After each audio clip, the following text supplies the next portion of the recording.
People don't remember books, they remember sentences. When you told me that, and I remember you did tell me that, I was like, that's it. So much of good writing is not what you say, it's how you say it. Everywhere you look, it's best story wins. It's not the best idea, it's not the right answer, it's the best story. Gets people nodding their heads. Are there mantras that you think about as you're trying to write a story? Leave out the parts that readers tend to skip. It's a tongue-in-cheek quote, but it's so true. When you're writing, you should pretend that every word costs you $100. Oh, that's great. And when you're doing that, you'll be like, do I need this word? Do I need this sentence? The major lesson of doing this podcast so far has just been everything works, but you need to just be really, really, really, really, really good at whatever it is that you do. How has your writing changed since you moved here? Or it hasn't changed at all in 17 years. Nothing.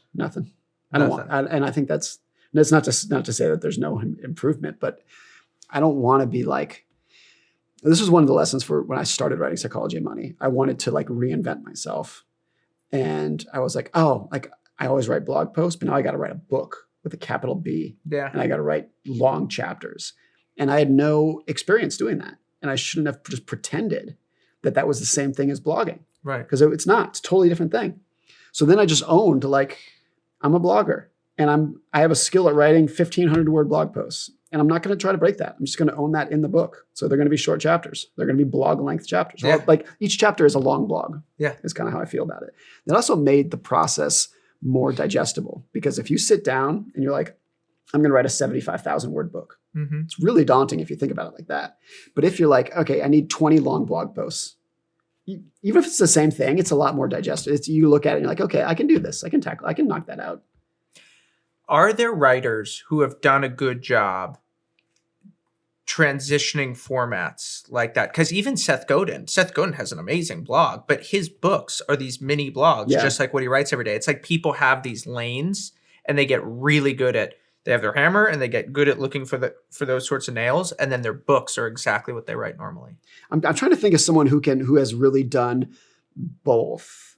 And a lot of the really good book authors, Bethany McLean, Michael Lewis, all those people, a lot of times they write for magazines. Both those authors I mentioned have written for Vanity Fair. Yep. And when they write a magazine piece, it's a book chapter. It's a long book chapter. And in fact, several of Michael Lewis books, like Boomerang, have been based off of Vanity Fair pieces that he wrote. So even those people who are like, oh, they write books and they write online, it's actually what they're writing online is kind of very similar to what they would write in the book. It's just online, you get one chapter and the book is 10 of them. And so I'm trying to think of people who have, who can write really good 400 word blog posts and a great 75,000 word book in a long form book format. I'm sure they exist, but I actually think it's great that people kind of own what they do. Remember 10, 15 years ago when Joe Weisenthal was writing a lot at Business Insider. And he was literally doing 10 blog posts a day. And his blog post would be a chart and 3 sentences. And that would be his blog post. And he was the best in the world at that. And could Joe write a 75,000 word book? Probably. And it would probably be great. But I think so many people just own that format. What are you good at? Just do that. And don't pretend like you have to be somebody else. Have there been moments in your career where you feel like you've wanted to be somebody else? You've tried to be somebody else and you've said, I'm not that person. I'm not going to do that anymore. I tried it with Psychology of Money. When I set out to write Psychology of Money, I said, I'm going to write a new book from scratch. It's going to be 10 chapters. Each chapter is going to be 6,000 words. That's what I set out to write, which would be a pretty normal, structured, long nonfiction book. And I started writing it and I wrote 2 shitty chapters, neither of which made it into the book. They were both 6,000 words. And I sent it to a couple friends of mine whose opinions I really value. And all of them independently, and I'm glad they did this, they wrote back and they said, what is this? This is not you. Who wrote this? This is not good at all. Yeah. And it was because I had gained what I liked doing was writing a 1,500 word blog. And you can think in your mind, okay, I'm good at 1,500 word blogs. I'm just going to start doing 6,000 word chapters. And you can think oh, how hard can it? It's a completely different thing. Completely different. It's the equivalent of you're really skilled at jazz music. And then you're like, I could do heavy metal. It's music. It's the same thing, right? Yeah. That's so different. So when I tried to do that, it was, and what I did was pretty foreseeable. I just rambled and rambled and rambled and rambled and rambled. And I was like, I got to get to 6,000 words. throw in a couple more examples, throw in a couple more stories. How can I just extend this idea? And so in the end, it was, what I was really wanted to do is just be like, what's the point that I'm trying to make in that chapter? Make that point, wrap it up, move to the next chapter. Wait, but explain this to me. How about how all this happened in Psychology of Money, which are both longer pieces? What happens there? Is it that that idea, a long idea, is now ready and you can just go there? And sometimes you can do that, but now when you need to write like 12 of those, that's when it really breaks down. Well, the blog post Psychology of Money, that was the origin of the book. It was like 10,000 words, right? But yes, and it was broken up into I think it was 19 little segments. Interesting. And the blog post, How This All Happened, which is kind of about, I think it's 6,000 words on the history of the US economy. That was all broken up into about 10 different time periods. So even within that blog, there's like 10 mini blogs within there. The Psychology of Money blog post, that too was kind of based off of, I was like, okay, what articles have I written in the past? How can I basically condense those points? So each point would have been about 500 words, something like that. And so even when it is long form, it's broken up into little bits. How about in the piece that you wrote about your friend who passed, the one when you were skiing? Yeah. That one was a little bit different. That was probably about 3,000 words or so. So it's not that long. And since that was there's one story to tell. Right.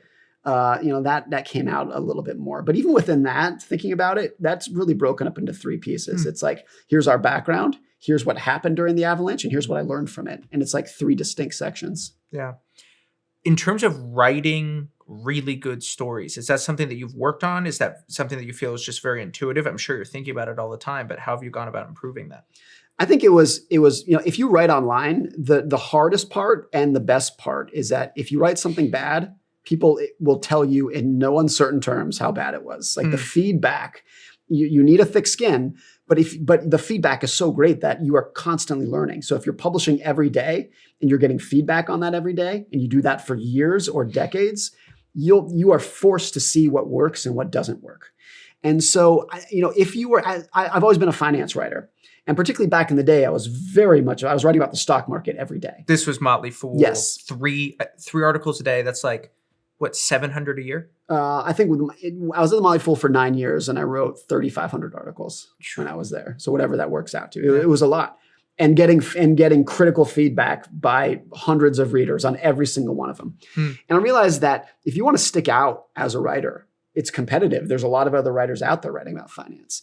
That if you are just writing as a data person, you're never going to stick out. If you write, the Dow went up 100 points and here's the stock, you're never going to stick out. There's 10,000 other people doing that.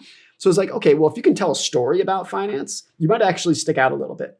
Because a lot of the other data writing was boring too. It's just like charts and numbers, and it's just not really. But if you can tell a story, that's how you stick out in finance. So I started realizing like that's the way to survive as a writer. If I wanted, it was never about like, how can I get better? It was literally just like, how can I keep my job? How can I survive as a writer? Yeah. That I need to start telling stories about things. And I also thought it was just more interesting for me. I enjoyed it more.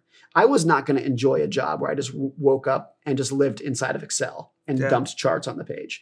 But if I could get in the minds of people, then I was really excited. And from an investing perspective, I was never that interested in picking stocks. I was never interested in doing, discounted cash flow analysis. I just wanted to figure out what was going on inside of people's heads. It was just like, what are you thinking? How are you making decisions? And so that lent itself to telling stories versus doing analysis. So it was those 2 things. It was just more interesting. And I thought it was a way to survive as a writer. Did you read and write a lot as a kid? Virtually zero. So when did that change? Well, I started as a writer for the Motley Fool out of desperation. This was 2008. I started technically in 2007, but the economy was already starting to crack by then. Got it. And so if you were a finance major, if you're looking for a job in an investment bank, forget about it. By summer of 2007, everything was shutting down. I was interning for a private equity firm in summer of 2007, and everything started cracking, which in hindsight, we didn't know at the time, but in hindsight, that was like the preamble of the financial crisis in 2007. So I needed a job and in 2007. And virtually no one was hiring. And I had a friend at the time who was a writer for the Motley Fool. And he said, hey, you're looking for a job? You're interested in investing? Like, they'll do it. And I remember thinking, I don't believe this anymore. But at the time, I really felt like it was humiliating that like, I'm a writer. I want to be a hedge fund manager. and now I'm a journalist. I really viewed it as like, this is like, I don't know how this feels, but I need a job. So I thought, okay, I'll do this for 6 months until I can find a job at a hedge fund, become a trader at a hedge fund. Wow. But I did, and it was not enjoyable at first. The first year felt just like a job. Like I'm just doing this for a paycheck. I can crank out a couple words. But then I started really enjoying it. I think it was once I started telling stories versus like, let me just do some analysis about the stock. Once I started telling stories, I was like, oh, this is kind of fun, actually. I kind of enjoy it. And then I really started enjoying it. It took probably 5 years before it was like, oh, this is what I do. This is not just a temporary stop until I find another career. This is what I'm going to do. That probably took 5 years. Was there like a post, a comment, a moment where you were like, I got game? My very first, I had been at the Motley Fool for like a month at this point, and it's late 2007. And I wrote an article, and I'm so embarrassed to say this because I would never use this title anymore. The article is titled "The Impending Destruction of the U.S. Economy," which at the time, I think at the time, I honestly didn't know how many people were reading. I didn't really think about that kind of headline is going to get people's attention. Yeah. But it was late 2007. So the economy hadn't collapsed yet, but it was definitely starting to weaken. So I think that got to a lot of people. A lot of people were like, yes, that's how I feel too. But and in hindsight, actually, I think my analysis was totally wrong. Like the economy did collapse 1 year later, but not for the reasons that I foresaw. But that was the one, it got a lot of attention and other press outlets picked it up and stuff. And I'd been there for a month. So that was kind of the point where I was like, oh, this actually is kind of neat. I'm not just writing into an echo chamber here. Yeah. And as you were getting started in your writing, who were you looking up to? I think the honest answer is during that first year, nobody. You just needed to get stuff done. I just needed a job. I needed to work. It was not like, because like I said, I was not a reader or a writer during that, but definitely not a writer. I was an economics major in college, which was just like, as long as you can write your name on the top of the test, that's all they ask out of you. Yeah. So I'd really never written anything when I started as a writer for the Motley Fool. And I remember my mom, who's been so supportive of everything in my life. I called her and I said, "Oh, Mom, I got a job as a writer." And she went, "Morgan, like, do you know how to write? Like, what are you doing here?" And I remember being so disappointed. I remember just being like, "Oh, because she was right." It's like I really had no business doing it. So I really didn't have any writing heroes that I looked up to because I would casually read here and there, but really not that much. I do now, but when I started, I was not much of a reader either. How do you read now? I read a lot less than I used to. I definitely went through a period 5 or 10 years ago where I was like reading for sport. It was just like, how many books can I read per month? Yeah. And it was just a game. And I think I liked telling people, oh, I read 9 books last month. Mm-hmm. But then you look back and you're like, you're just doing it for the numbers. Because when you blow through books that quickly, you're not thinking about it. You're not reading a book and then like, meditating on what you just read and thinking about the points. You're not stopping a chapter and being like, oh, how does that apply to me? You're just like, how can I get through it as fast as I can? So I stopped doing that. So now I read maybe 1, sometimes 2 books a month, but I read intentionally slower. And a lot of times I'll read a chapter or even I'll read a paragraph and I'll stop and be like, let me think about that. Is that true? Yeah, I think it's true. How does that apply to other people? Oh, I think that reminds me of this other thing. It's funny. I've gone through the same transition. I feel like also early when you haven't read a lot, you're just getting started, a book can just shake your worldview. Yeah. Those quake books, people call them. And like, I remember I read Marshall McLuhan's Understanding Media and I was like, oh my goodness, this is an entirely new way to think. And then I sort of read all around it. And I feel like I spent 5 to 8 years just reading and reading and reading and just basically building up the receptors in my brain for new information. But then I kind of got to a place where it's like, I don't really need new receptors. I sort of know what I'm doing with my career. I know what my interests are. And now I'm just kind of slowly trying to take one aspect of my worldview and really deepen it, another aspect of my worldview and really deepen it. And now I don't read for sport anymore at all. But I used to do like an entire Saturday, Sunday where I'd do like an audiobook, read most of one. I would read another hardcover. And it was like, just like what you said, it was like, I got my gym routine, I got my reading routine, and I'm going to be disciplined and dedicated about this. I remember I heard one time that when Bill Clinton was in college, there was one summer where he read a book a day for the entire summer. Jeez. And I remember thinking that and being like, God, that's amazing. Like, that's why he's so smart. That's why he's like so. And now I look back at it and it's like, no, that's reading for sport. And I guarantee you, he didn't learn that much that summer. Right. Right? That's the irony of it. But I don't regret it. I think it's good to go through that. And maybe that process, because I think a lot of people do that in their like early to mid 20s, the reading for sport period. Yep. And actually what might be happening is you're like training yourself to read. I think so. I think that's what it is. So now that I read much slower, but I think you pick up some reading skills when you just bury yourself in the words. I think you also, I mean, I remember I had an internship in college at this company called Skift. It was a travel news and data company.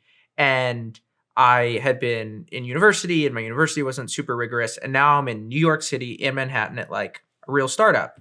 And I just realized in that summer that I knew nothing. Yeah. I say that with no humility at all. Like I just knew nothing. I had nothing to value or nothing to offer the world. I had nothing of value to give. I just didn't know anything. And so I remember coming back to school and I found Stratechery, I found Keith Rabois stuff, I found Mark Andreessen. I was like, okay, I'm gonna learn all about startups. And I just read and I read and I read.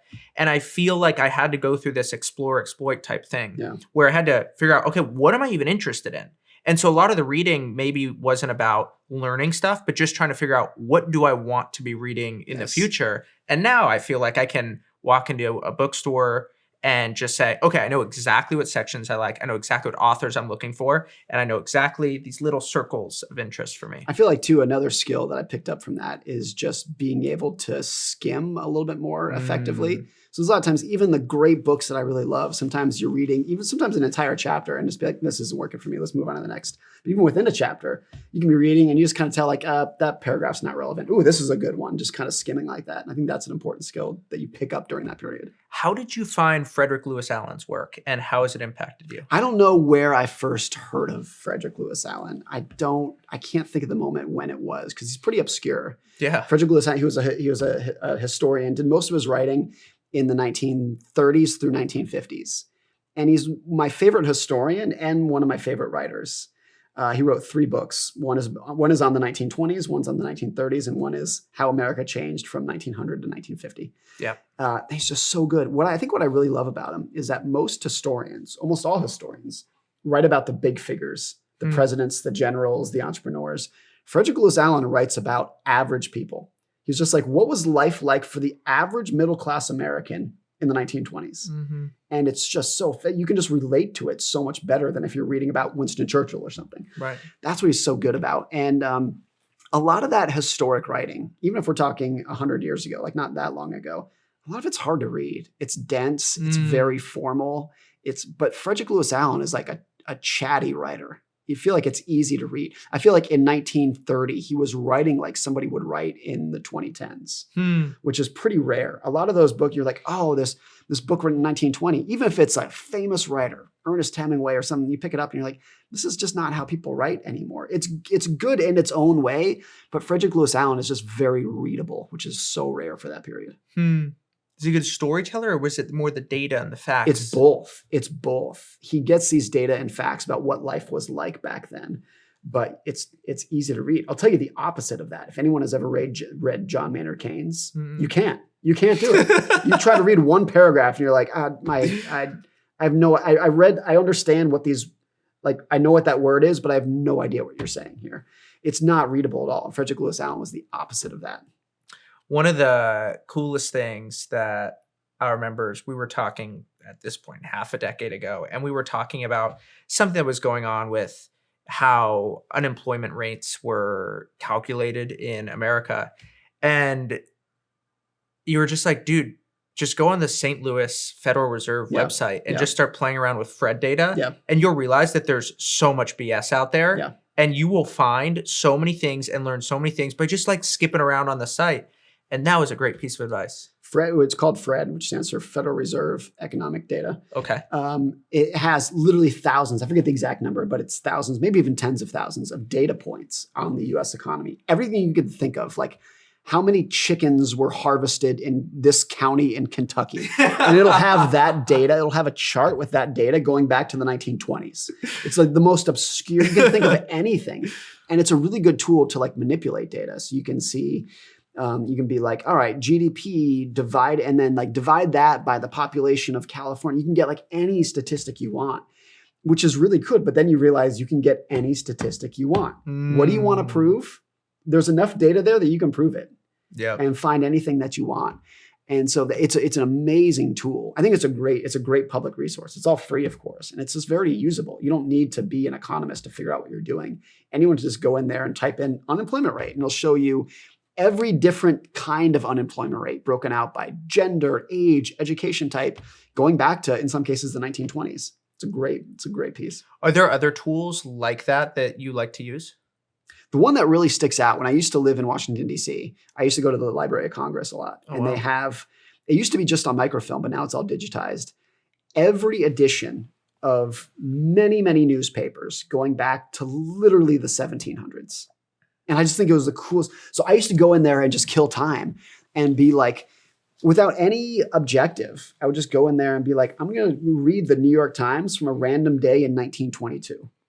And I loved every second of that. It was so cool. Even the most benign things of just like, there would be an advertisement for like women's coats. And you're like, wow, like a high-end women's coat in 1922 cost $19 or whatever it was. Right. This is all these little things. But it's also so interesting to read history when there's no hindsight bias. And when you read a newspaper from 1922, they didn't know what was going to happen in 1923. They didn't know what was going to happen in 1929. So you really get to see like what was going through people's heads at that time, which every history book that's written with hindsight bias shapes the story. When you know how the story ends, it shapes how you write about it. So I love reading that kind of history when there's no inherent hindsight bias involved. Yeah, I was watching an interview with David McCullough, and he was talking about writing his book about the Brooklyn Bridge. And he was asked, what is the key to writing good history? And he said exactly this. He said, a great historian will have you reading it, remembering, feeling that the people who were experiencing that moment didn't know how history was going to pan out. And it's really fascinating if you're reading about a period like in the middle of the Great Depression or the middle of World War II, when they did not know how it was going to end. We know how it ends now. Right. And every book written about the Great Depression knows that it did end. But in 1932, they didn't know that it was going to end. Mm-hmm. And you realize there's all these alternative histories that could have happened. Like we think of dictatorships and autocracies kind of as in a very negative light today, as we should. Mm-hmm. In 1932, they by and large didn't. And when that was when fascism was sweeping through Europe, a lot of Americans are like, we should give it a shot too. And when you are in the depths of the Depression and unemployment rate is 25% and the stock market fell 91%, a lot of people who would never consider that in 1922 are like, capitalism broke, let's give something else a shot. And so when you read how serious they were about it, and these were smart, educated people, it's pretty shocking. And the only reason that they were saying that is because they did not know that it was going to end. In their view, it might not ever end. Mm-hmm. This might be truly the end of America, so we might as well try something else. Wow. Are there mantras that you think about as you're trying to write a story? I think one that comes to mind that is always like a little bird on my shoulder chirping away is, what's your point? Make the point and get out of the way. It's easy to underestimate how impatient readers are. And I see it with myself, not just in writing, but watching TV and watching movies. It's just like, what's the point? Get to the point. What's the point? My wife is the most impatient TV watcher. So if there's a great series, like my friend told me this is the best series, we got to watch it. We'll start watching the first 5 minutes of the first episode and she'll be like, bored, moving on. Just you got to catch people's attention. Yeah. She's extreme like that in TV, but I think most people are like that for writing. You got 5 seconds to catch somebody's attention. If you didn't catch them with the headline and you didn't catch them in the first 2 sentences, they're done. They're gone. A lot of the reason why online writing became snappier than print writing, is because with online writing came a lot of tools where you could track and see how far down the page the readers made it, which you can't do that in a paper book or in a paper newspaper. So once these publications started realizing, hey, we thought this piece was really good and a lot of people clicked on it, but the average reader made it to the third sentence before they closed the tab. Right. Or you can really track it. You're like, oh, they actually made it down to 60%. And then they dropped off completely. Well, what happened at 60%? Oh, you're clearly rambling. And as soon as you started rambling for 3 seconds, they're gone. They're out. How often when you're writing, do you feel like you have the story and then you need to find the point versus have the point and then start looking for the story? Or is it just like this epiphany that you have, you write it in a sentence, you email it to yourself and you run from there? I think it's always the first. I find the story. Is that right? Always. And then you're like, how can I, what's the lesson here that I could apply to something broader? And I can't think of one time when it's been the former. What? When it's like, oh, I want to write an article about competitive advantages and I need to find a good story that fits that. It's every single time it's been the latter. You're so good at it. I mean, I just off the top of my head, I think of so many Morgan stories that you just nailed. I love the Steamboat Willie one with Walt Disney. Oh yeah. Yeah. Well, so Walt Disney was, when he was early in his career, when he was a cartoonist, he was very good at making cartoons and they were very popular.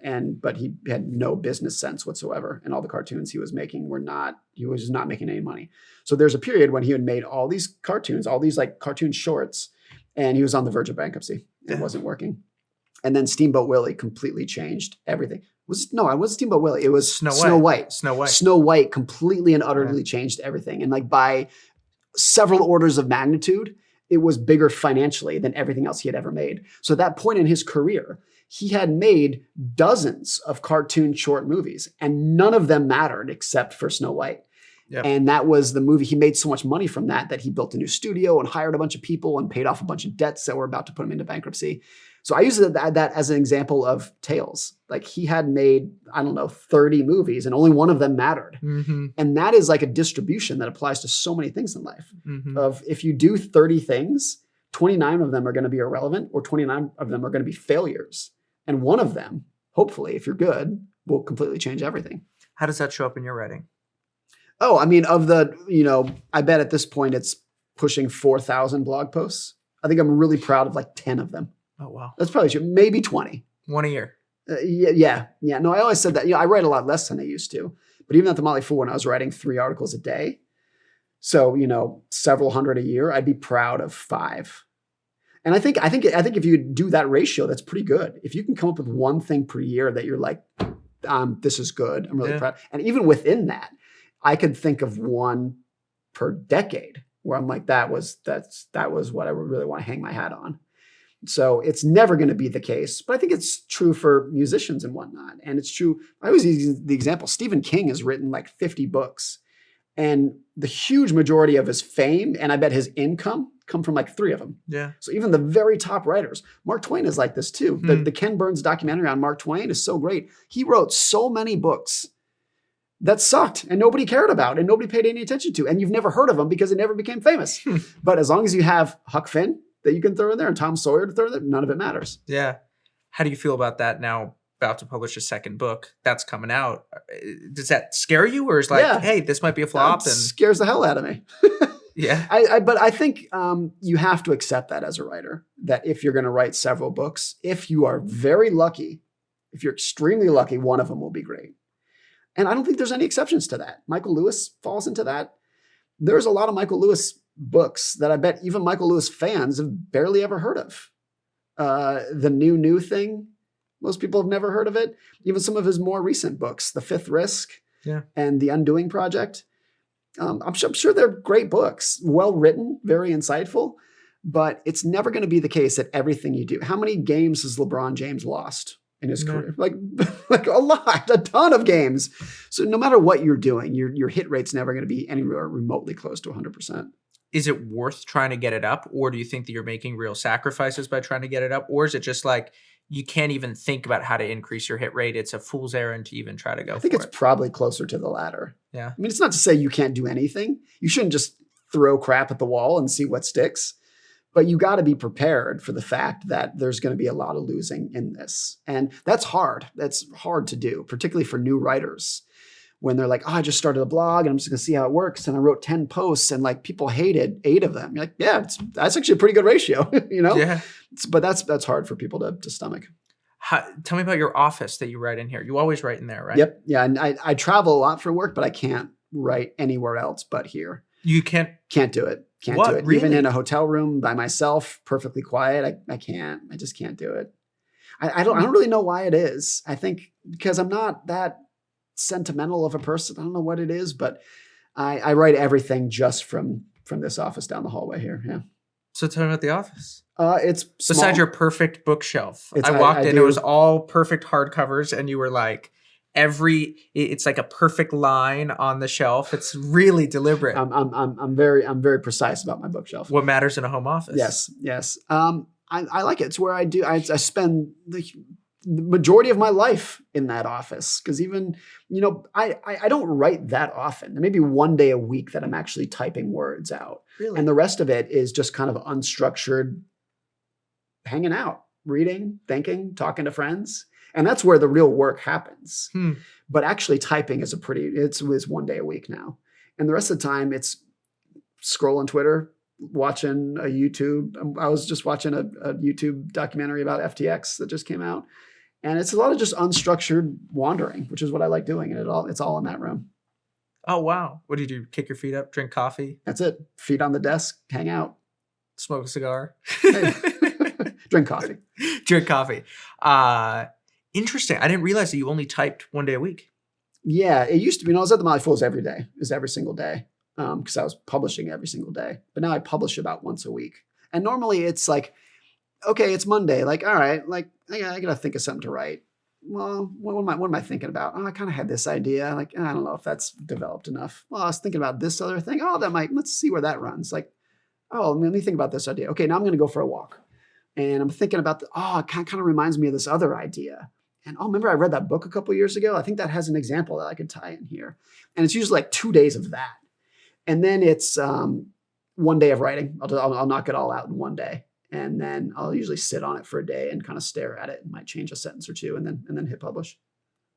Okay, there's a lot there. So when you're out walking, you talking to yourself, you thinking to yourself, like walk me through that process. I'm listening to music or listening to a podcast, but it's really common that on a walk, I'll send myself 15 emails.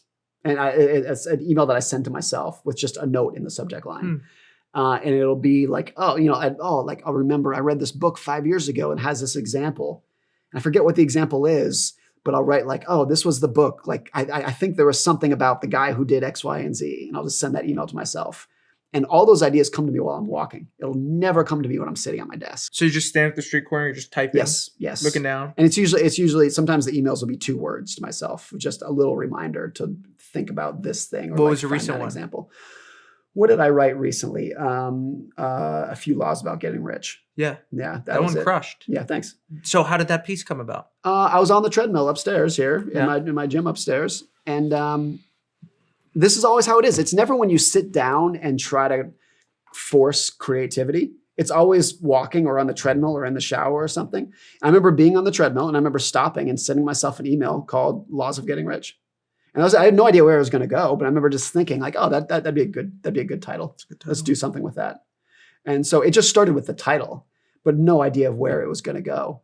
And then I think when I started writing that, it was kind of like ideas on how to get rich. But then very quickly, I was like, nah, this is not going to work. So then it was like, where I just started jotting down ideas. And I noticed that a lot of them were like negative. They were like, oh, here's like the downside of getting rich, which seems like the craziest idea. Like downside of getting rich, what kind of like tiny violin bullshit is this?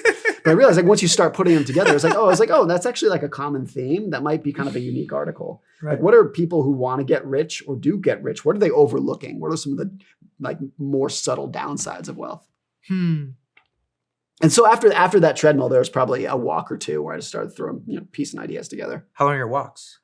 20 minutes, 30 minutes, something like that. And if I'm really trying to think of an idea, it'll be 2 or 3 a day. And then I run every other day, usually for an hour. So that's more time of just kind of, it's the same as walking, just throwing some ideas around. Tell me about your business model, speaking, collaborative fund, books. Like, how do you think through that? Yeah, a couple different, avenues of it. Collaborative fund I've been at for 7 years. So that's I've always felt like that's kind of my core, my home base. Speaking is something that I picked up in 2016. It was the first time that I got paid for speaking. That has become a big thing of what I do, speaking at conferences. Books was something that I never in a million years thought would be a thing, but now has become the biggest driver of the business of what I do. And then I'm on the board of directors at Markel. This is another thing. That's kind of like if I look at my career, those are the pieces, the different elements. So walk me through the business of speaking, the business of books. The business of speaking, I remember it was 2010. I was at a conference in Vancouver. I was just a guest at a conference. I was just in the audience.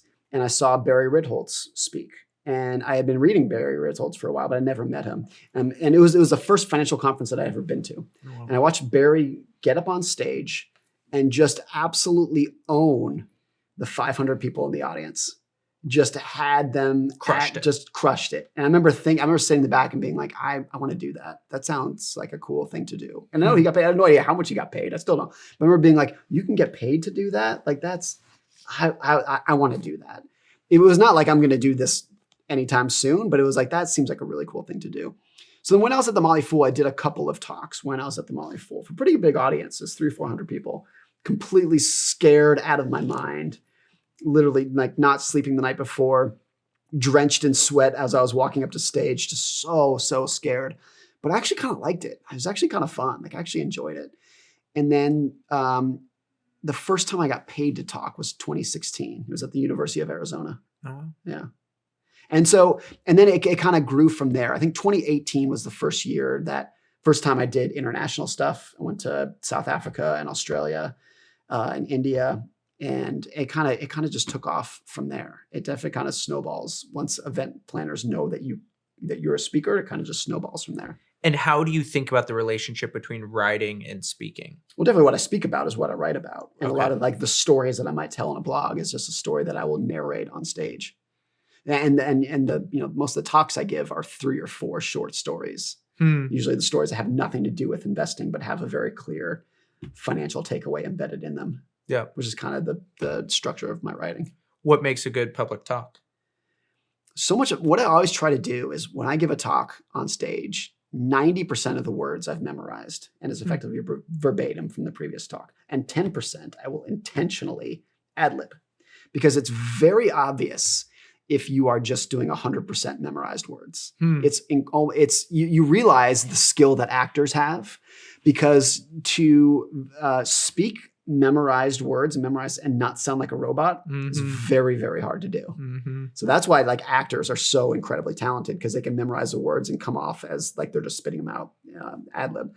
And so I always intentionally 10, maybe even sometimes 20%. I'm just kind of making it up as I go. But that's within a very structured talk in which I've memorized at least 80% of the words. I'm saying it verbatim. This is one of the core things we talk about in Rite of Passage. I'm always amazed at how speaking can so quickly add structure to thought and how good the mind is at compressing ideas in speech. So if you give your average person 3,000 words and they have a 3,000 word essay, you're like, hey, condense this to 500 words. They're like, come again? Yeah. I can't do that. If somebody has a 5-minute talk and you're like, okay, hey, say what you just said, but now say it to like Uncle Joe in like 20 seconds. They're actually pretty good at doing that. And there's something natural and intuitive about speech in terms of your ability to compress and distill an idea that I really like tapping into. One thing I really love about speaking too, I read recently that Mark Twain used to read his work out loud to his family and he would watch their emotional reactions. Really? And when he could tell that his wife and kids were getting bored, he'd be like, oh, got to cut that section. And when his wife and kids would like lean forward in their seat, he'd be like, oh, I'm onto something here. And I think it's very similar when you're giving a talk on stage where the audience, you can really tell when you're boring them and you can tell when you've got their attention. And you don't get that feedback when you write. So there's a lot there's been several times, I can't think of specific examples, but I can remember times when I could tell, oh, this portion of my speech that I've given before, everyone looks bored when I say this. This portion, I can literally see eyeballs, like pupils increasing when I say this thing. So that kind of feedback you don't get when you're writing. That's really valuable when you speak. How are you going to teach your kids to write? I don't know if I will because nobody taught me to write. And if they pushed me to do it, I absolutely would have rebelled. Interesting. So it was such a serendipitous discovery for me, this career path. It was never planned. And like I said, when I started doing it, I was actually like embarrassed about it. I didn't want to become a writer. And I think that's a very healthy way to enter a field. I think particularly if someone pushes you into it, if your parents say, here's how to do it and here's why you should do it, like you rebel. The other thing is that I think a lot of my writing was just figuring it out through trial and error. Yeah. And I don't think it's hard to sit down and say like, here's the structure of it. And definitely early on in my writing, if I go back and look at what I wrote, The Motley Fool in 2008, 2009, I was always experimenting with different voices and different styles. And before I kind of settled on whatever the voice and style is now. But I think if someone tried to say, here's how to do it, I never would have experimented with different things before I finally found out my own one. Tell me about those experiments. I think it was a lot of it is when I did start reading a lot, probably after I had been a writer for a year or two is when I got big into reading. I would read, a guy named Bill Bonner who works for, he wrote a newsletter called The Daily Reckoning. It's his financial newsletter. And I just thought his voice was so good. What about it? It was so short and snappy, and you could just sense the emotion in it, even if it was just a digital newsletter. Yeah. So there are periods where I tried to write like him, and like it didn't work, but I would experiment with it. Michael Lewis has been a lot. Felix Salmon, if people remember him, he was a writer for Reuters. I remember trying to copy his style. I think that's a really healthy way to find your own. Is just like, who do you look up to? Like, try to do that. And I bet if you were to look at my style today, I bet if I wanted to, I could piece it apart and be like, oh, actually that I learned from Felix Salmon. That I learned from Bill Bonner. That I learned from Bethany McLean. And like, it's all, you're just a big mix of the people who you've looked up to over the years. Can you share some of those lessons that come to mind of Bethany or Felix Salmon? Are there any Felix Salmon was just ones? always very blunt and to the point. No pussyfooting around. Whatever his point was, he was just going to slam it in your face and hit period. Yep. And that was, I think, really clear because a lot of other authors are just like, they're just going to mosey into it. Yeah. Felix Salmon was just like, when you read his piece, there's no mistaking what the point he's trying to make. Right. That was really powerful. Robert Kurson, Michael Lewis was all just storytelling. It's just like you gotta draw in emotion by telling somebody's story. Bethany McLean, I think, is one of the greatest writers of our time. And because she is as smart as any hedge fund manager, any banker, any lawyer, and she's as good of a writer as name whoever you want. And like those together is just like, she's just such a gem. It's barely an exaggeration to say that she like single-handedly cracked the Enron case. And she was like in her late 20s at the time. And you look back at that and it's just astounding. And what the Enron management did to her, kind of like trying to scare her out of writing these stories. She was a writer for Fortune at the time. She was piecing together that this company that everybody loved, Enron, she was piecing it together and being like, none of this makes sense. You know, this is a big thing that for a certain kind of writing that I think really leads to quality is the courage to see something with your own eyes and to trust it. Yeah. When everything that you're reading from somebody else says the opposite of what you're just looking at. And you ever see those studies of they're the 3 lines and everyone in the classroom is like, oh, this line is the longest one. And it's not the longest one. And it's like, this line is the longest one. And a lot of people will be persuaded by what other people are thinking. And they just won't trust what they see with their own eyes and hear with their own ears. And I think for a certain kind of writing, like what you're saying with Bethany, it just comes down to, no, I'm going to trust my senses and to hell with what the social world thinks. It's going to take some courage, but this is just what I'm seeing and I'm going to say what I'm seeing. And there's a real simplicity about that. But actually with the way that humans are so social and fearful at times about being excommunicated from the group, it can be really hard to do. Yeah. And I don't want to put words in her mouth, but I remember a story that she told that was something along the lines of she would sit down to interview the CEO and CFO of Enron before the company collapsed. And they would say something along the lines of like, little girl, you have no idea what you're doing here. Like kind of take it. And to have the courage to be like, no, I'm going to publish this. I'm going to do it is so incredible. The other thing she does so well is that she has the financial and accounting skills to piece all this together, but she also perfectly understood and wrote about the personalities of Ken Lay and Andrew Fastow, the management of Enron. Have you been surprised by the popularity of audiobooks? Oh, it completely blows me away. The audiobook version of Psychology of Money outsells the physical version 2-1. And never in a million years would I have thought that because I'm not an audiobook guy. I think everyone just assumes that how I consume content is how other people are going to consume content too. Right. But it's not the case. There are so many people who don't have the time to sit down and read a book, but they'll listen to an audiobook on their commute or at the gym or while they're doing dishes, while they're cooking dinner. Then they have the time to listen. So it's been the biggest growth by far of the book industry over the last 10 years, and it's explosive. And you know, it's growing by the year. It's bigger this year than it was last year. It's huge. It's not this little bit player. What's interesting is that when Kindle came out, I don't know, 10, 15 years ago, I remember thinking, The physical book industry is gone. Why would anyone buy a physical book if you can read it on Kindle? That was my view at the time. Right. And Kindle is, it's not tiny, but it's a pretty insignificant portion of the whole book industry. But audio is enormous. The margins are low on audiobooks though, right? Doesn't Amazon or Audible take like 70%? It's a lot. It's a lot. You would think that they would be higher margins because there's no physical inventory, but that gets made up by the higher fees on that end. Is that a monopoly thing, you think? I don't have the skill to have an opinion on that, but when you see the numbers, it makes you raise an eyebrow. Interesting. Interesting. International. You've crushed internationally. Yeah. So Psychology Money just passed 4 million copies sold, and I think at least 1.5 million of those are outside of the United States. Maybe more. Maybe 2 million of those are outside of the United States. So from your first 1 million copies, I'm not sure that this is totally accurate, but I did some back of the napkin. 440,000 international, 250,000 paperback, 75,000 ebook, 200,000 audio. Does that sound about right? Sounds right. Sure. Yeah. Interesting. Yeah. If I had thought of the makeup when it published, I would have thought it would be 98% physical, 1% audio, 1% Kindle. Right? That's what I would have thought, but it's nothing remotely close. And I also never in a million years thought about international, what that would be. It is true that the US book market is, even in per capita terms, bigger than almost any other market. Americans read a lot versus other countries, but there's obviously a lot of other people out in the world. So. Yeah, totally. You read a lot of interviews. Yeah. That's a big thing that stands out from your endnotes compared to other ones. And I think that's where you get all the good stuff, is when you sit down like this and you start prying into someone and you start getting their story. That's like all of the information is a commodity. All of the numbers are a commodity. You're just like, what's the story that you can get? That's where you really learn a lot of the stuff. And so many big, famous, successful people have been so generous with interviews.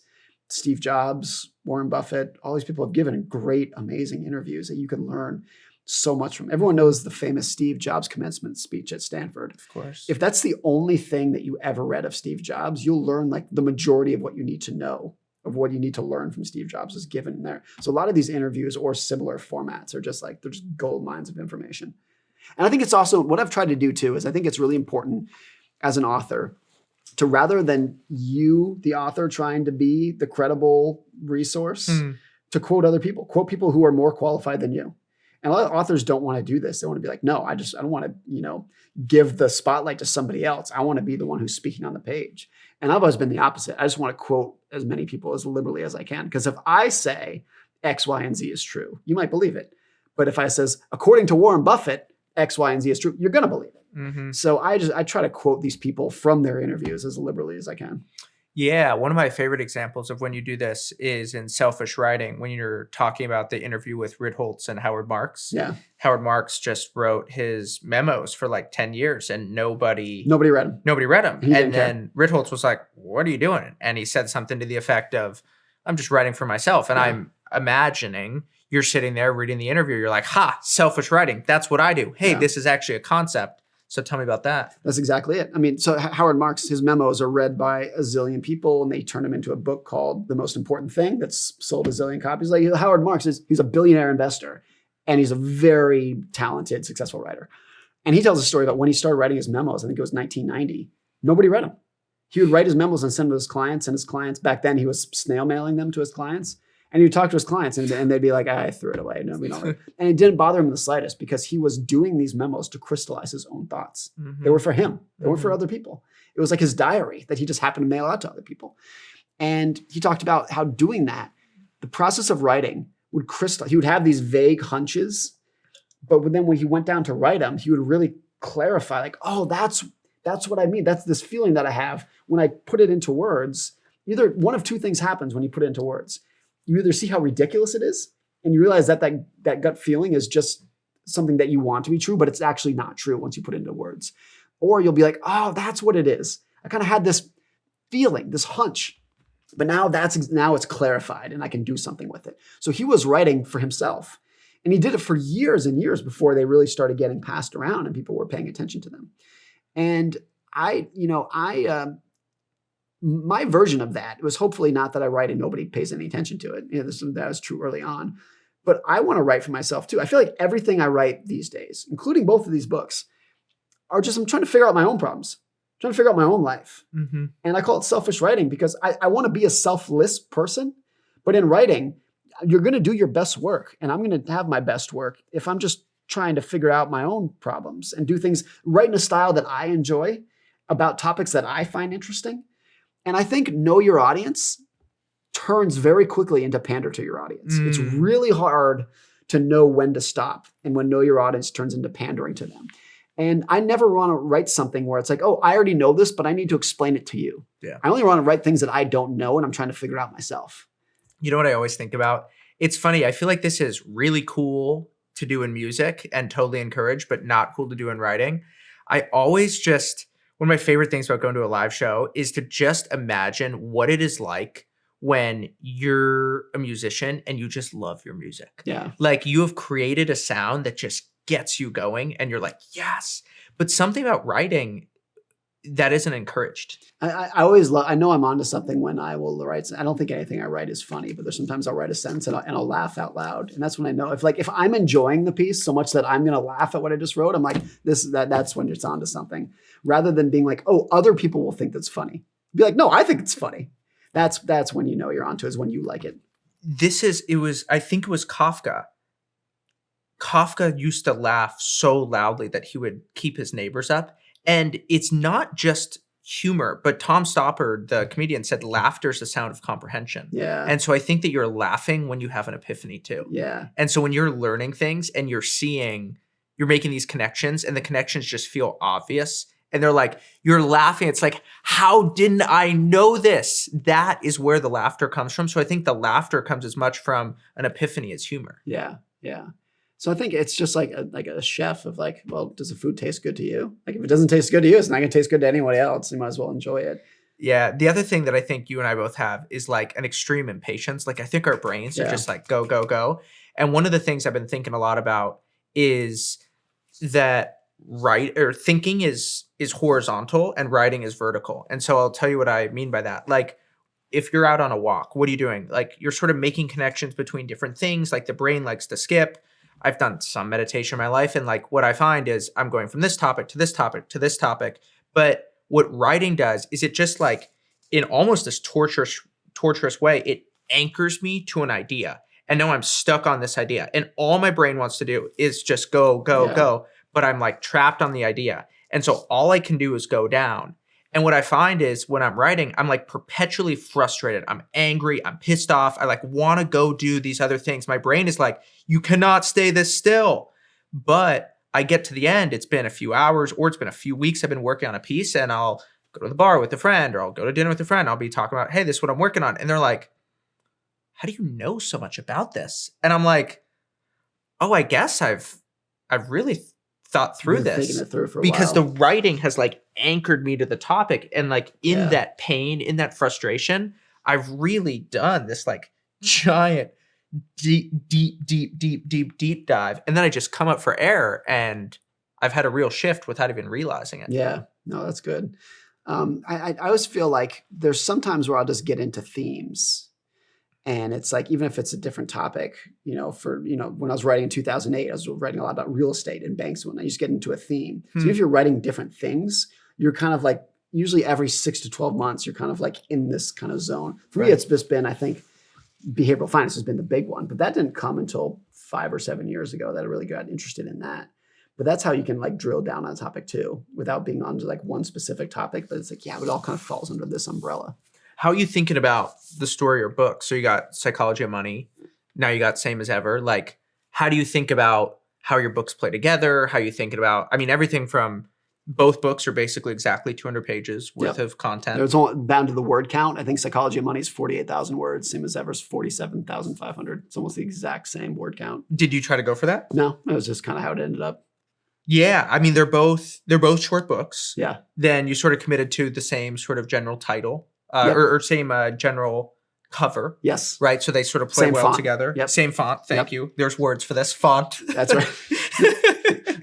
Font. Not the same title. Same font.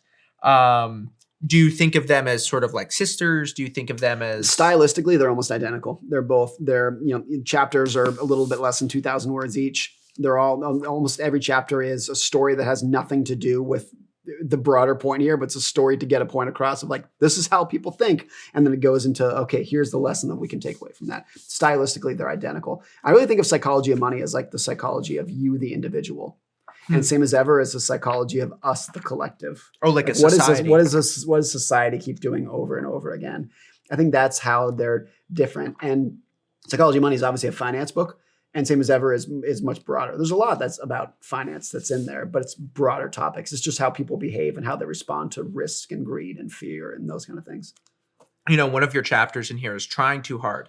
And the subtitle is, There Are No Points Awarded for Difficulty. Yeah. And I think this shows up in your writing. Like, you refuse to write pieces that aren't coming easily to you. You're just like, I'm not going to work on this. You have that great line. Writing for others is hard and it shows. Writing for yourself is easy and it shows.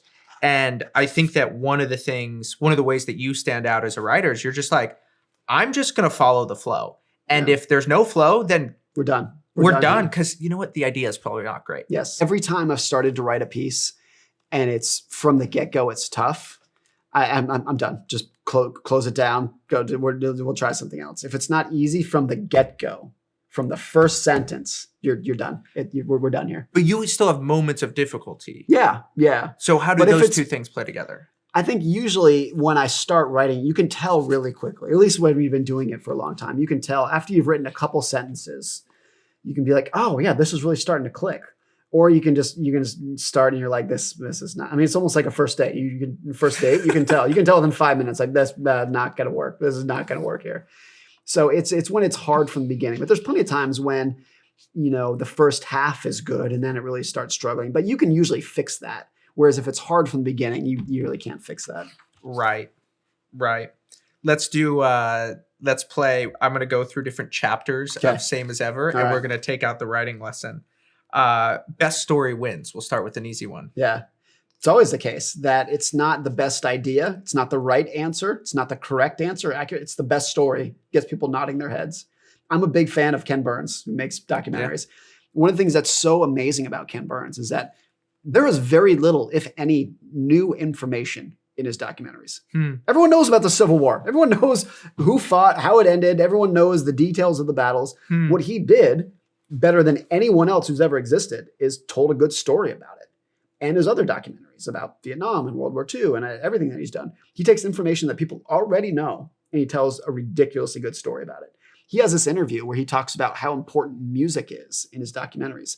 And he will literally change the script of his music so that a specific word that's being narrated matches up with a specific beat of the background music. No way. And he will literally go through and be like, we need to cut 8 words out of the script so that when the narrator says this powerful word, there's a boom in the music behind it.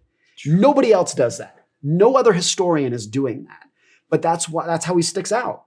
And the craziest statistic is that when his documentary on the Civil War came out in 1990, more Americans watched it in 1990 than watched the Super Bowl.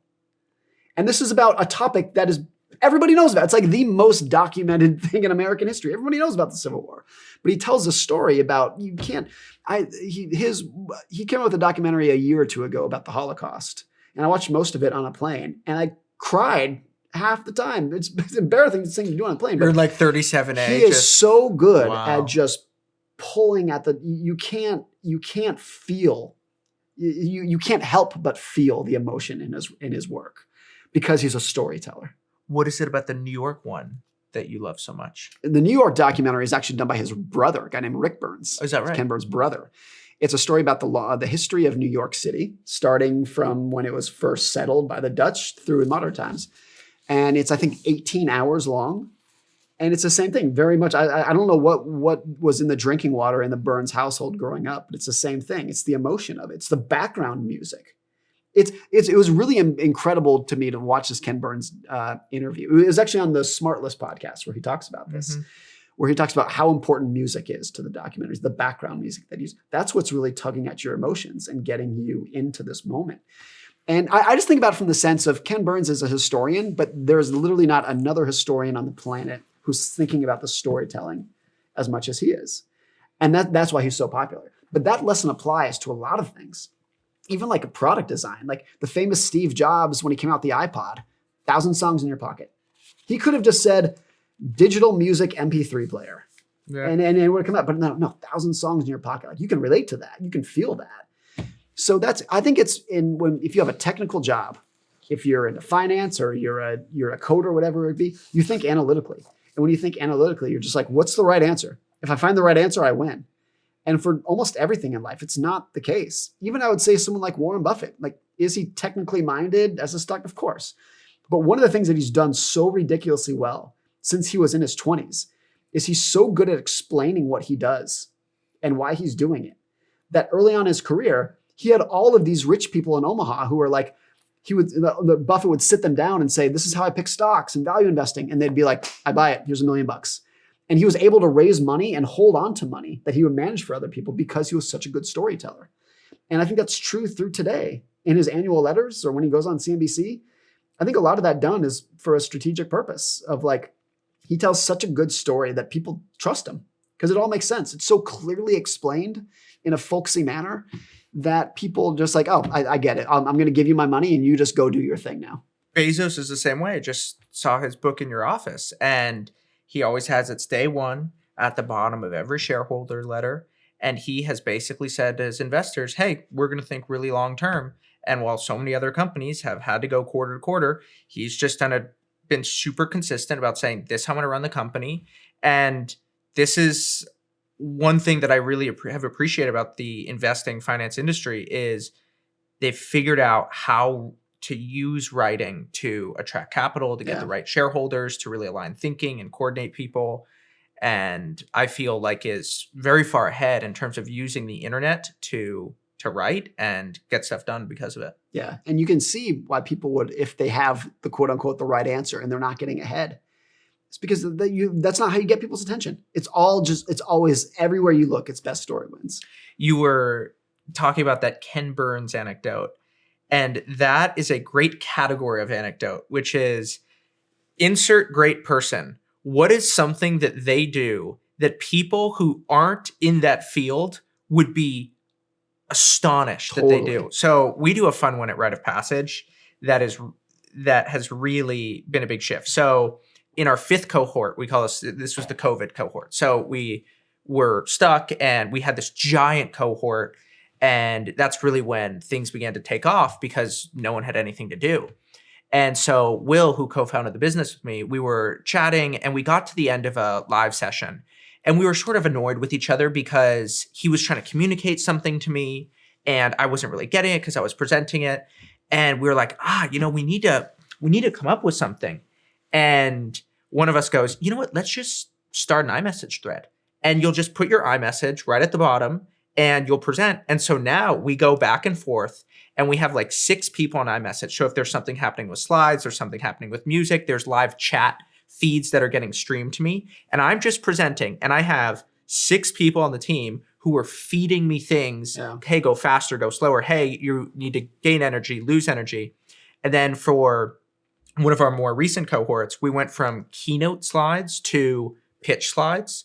And on pitch.com, you can live update speaker notes. Mm-hmm. So last night I was teaching and Will had a sense, my co-founder had a sense that I just needed to pause. And so I look at the speaker's notes and sort of this teleprompter and he goes, pause in italics, which always means don't read it. That's like that's a speaker note. Pause. Our students just need to chill. And then he goes, wait 5 seconds. And I'm speaking and I'm like 2 seconds away from it. And I just pause. I just wait. And it's all just moving at the speed of the internet. And we'll get comments like, hey, how do you deliver presentations like this? And I'm like, oh, we're doing things behind the scenes that come from running 200 live sessions in the last 5 years. The pause is good. There's a lot of that for public speaking. Yes. Everyone's intuition is like, I got to speak, but like the pause is sometimes the most important, powerful part of it. Just like let something think. If you say something and then pause, it gives the audience time to think about what you just said. Yeah. But if you move on to the next topic, they're just like, oh, I'm trying to keep up here. That's good. You ever think about quitting? Oh yeah, all the time. I was more worried about getting fired. I was more worried that I didn't have the skills to do this and the economy was so weak. And if I got laid off, nobody else was hiring. That was my fear at the time. Particularly early on when it was just like, I have no business doing this. I'm not a writer. I really don't know what I'm talking about here. So you combine that with the criticism, like deserved criticism that the readers were giving you the pieces. And like that was a I'm not going to say it was a stressful job. There's a lot of jobs that are harder, but it was not easy at the time. What was the nature of the criticism? Either you're wrong about the topic that you're analyzing, and half the time they were right, I was wrong, or just the style sucks. It didn't make any sense. I specifically remember this comment. This is probably 2008 or 2009. Now, forget the article. But it was back when we had comment sections. Mm-hmm. And the comment was to the effect of, what is this writer even talking about? I don't understand any of his points here. Like, I got to the bottom of the article and I have no idea what this article is about. I remember reading that comment and being like, he's right. And that hurts. Like, I remember that was just like a low day of just like, what am I doing? I'm pretending to be a writer. I have no idea what I'm doing here. That was hard. Yeah, of course. I think because the barriers to entry are low in writing. Anybody can do it. Anyone can start a blog tomorrow, which is a beautiful thing. That's a great thing. But it also means that a lot of people who are doing it in a formalized way don't have a ton of experience. Whereas if you are doing open heart surgery, the first time you do it, you know what you're doing. You've been trained. Yeah. I hope so. You've been trained for probably a decade at that point to get to that point. Whereas anyone can just throw a blog together, which again is great because you get so much content, you can practice and whatnot, but it makes it so it's easy to start without really having a good idea of what's going to work and what's not going to work.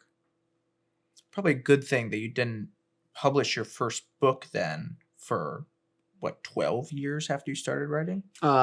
14. I'd been a writer for 14 years before Psychology of Money came out. And that was great. I look back, and we were talking about this earlier with my wife. She says it was just laziness why I waited that long. I think that's true. And I'm so glad. If I had written this book in 2010, A, I could have, and B, it would have sucked. It would not have been any good. So I'm so glad I waited as long as I did. I was not in a hurry at all to get it out. Along what axes did you improve the most as a writer, and how? I think brevity and storytelling. I think if I looked 10 years ago, there were not as many stories, or they weren't very good, and I would just ramble. I would take 1,000 words to what I would hopefully use 100 words now. So it's those two things, which to me, for the reading that I like to do, that's what I like the most. I like stories, and I like people who get to the point. Mm-hmm. Brevity, too, doesn't necessarily mean that it's short. It just means it's to the point. Mm-hmm. I always use Doris Kearns Goodwin as an example, the presidential historian. She has written books that are 900 pages, and every single word needs to be there. In 900 pages, there's not a single word of fluff. So brevity doesn't mean short. It just means that there's no rambling. Mm-hmm. So I think that's what I've tried to improve the most, of like, can I catch your attention with a story? And can I make sure that I don't lose your attention once I got it? What do you think you needed to learn in order to get brevity? I think a lot of it was just thinking hard about what I like to read. And just kind of like, I really like this book. Well, what did I like about it? Well, it got to the point. I was never bored. I kept turning every page. And I'm like, well, why did I do that? Well, because there's a great quote. I forget who said it, but he says, when you're writing, leave out the parts that readers tend to skip. Mm-hmm. And I think that's like, it's a tongue-in-cheek quote, but it's like, it's so true. And everyone knows when you're reading an article or reading a book, there's parts you tend to skip. You're just like, this section's not doing it for me. Okay, so when you're writing, leave that part out. Yeah. Just don't do that. Just cut it out. And I think so it was analyzing what I like to read and trying to mimic it in my writing. And tell me about this Google Doc that you have of all the stuff that you've deleted, and you have this giant Google Doc or something. Yeah, and it's now, it might be close to like 100,000 words, like the equivalent of 2 books of things. It's called Scrap Bits. It's a Google Doc called Scrap Bits.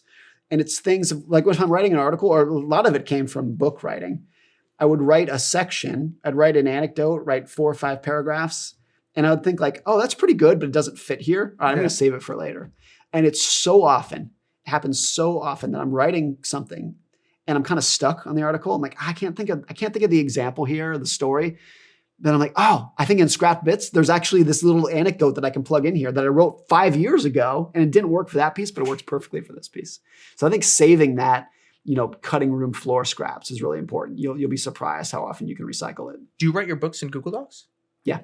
You just have a giant Google Doc called Same as Ever. And you're just like, I'm going to have it all there. You got the little chapters on the left side. And I back it up in about 17 locations because I'm so paranoid about losing it. Oh, that's good. I can't imagine like being just about done with a book and then you lose it somehow. Your Gmail account gets hacked or something. There's something uniquely horrible about losing something you've written. It's terrible. I back it up so much, particularly towards the end of the book. I will back it up in multiple locations because I'm so paranoid about losing it. Oh, here's a fun question. All right. Give me 10 chapter titles for your book, The Psychology of Writing. Okay. And you're writing a Stephen Pressfield style book on writing. Okay. So what are the 10 chapters? How would you think of All right. I don't know if I'm going to get to 10, but I'll spit some out. Cool. Number 1, what's your point? What are you trying to be? Number 2, get to the point. Number 3, move on to the next point. I forget who wrote the book. The book's title is Nobody Wants to Read Your Shit. Stephen Pressfield. Is that Pressfield? Yeah. Great. And it's the two, like, even if you just read the headline of that book, that lesson, nobody wants to read your shit. Yeah. Have that idea in your mind the whole time and just be like, look, I also heard, I forget who said this, but they're like, when you're writing, you should pretend that every word costs you $100. Oh, that's right. And when you're doing that, you'll be like, do I need this word? Do I need this sentence? Not, is this a good sentence? Just, do I need it? Do I need it? There are a lot of good sentences where like, oh, that's a well-crafted sentence. Yeah, but you don't need it. It's just rambling. I know it's a good sentence. I know it's kind of clever, but you don't need it. Get rid of it. Yeah. And I think if you do that, that would definitely be in there.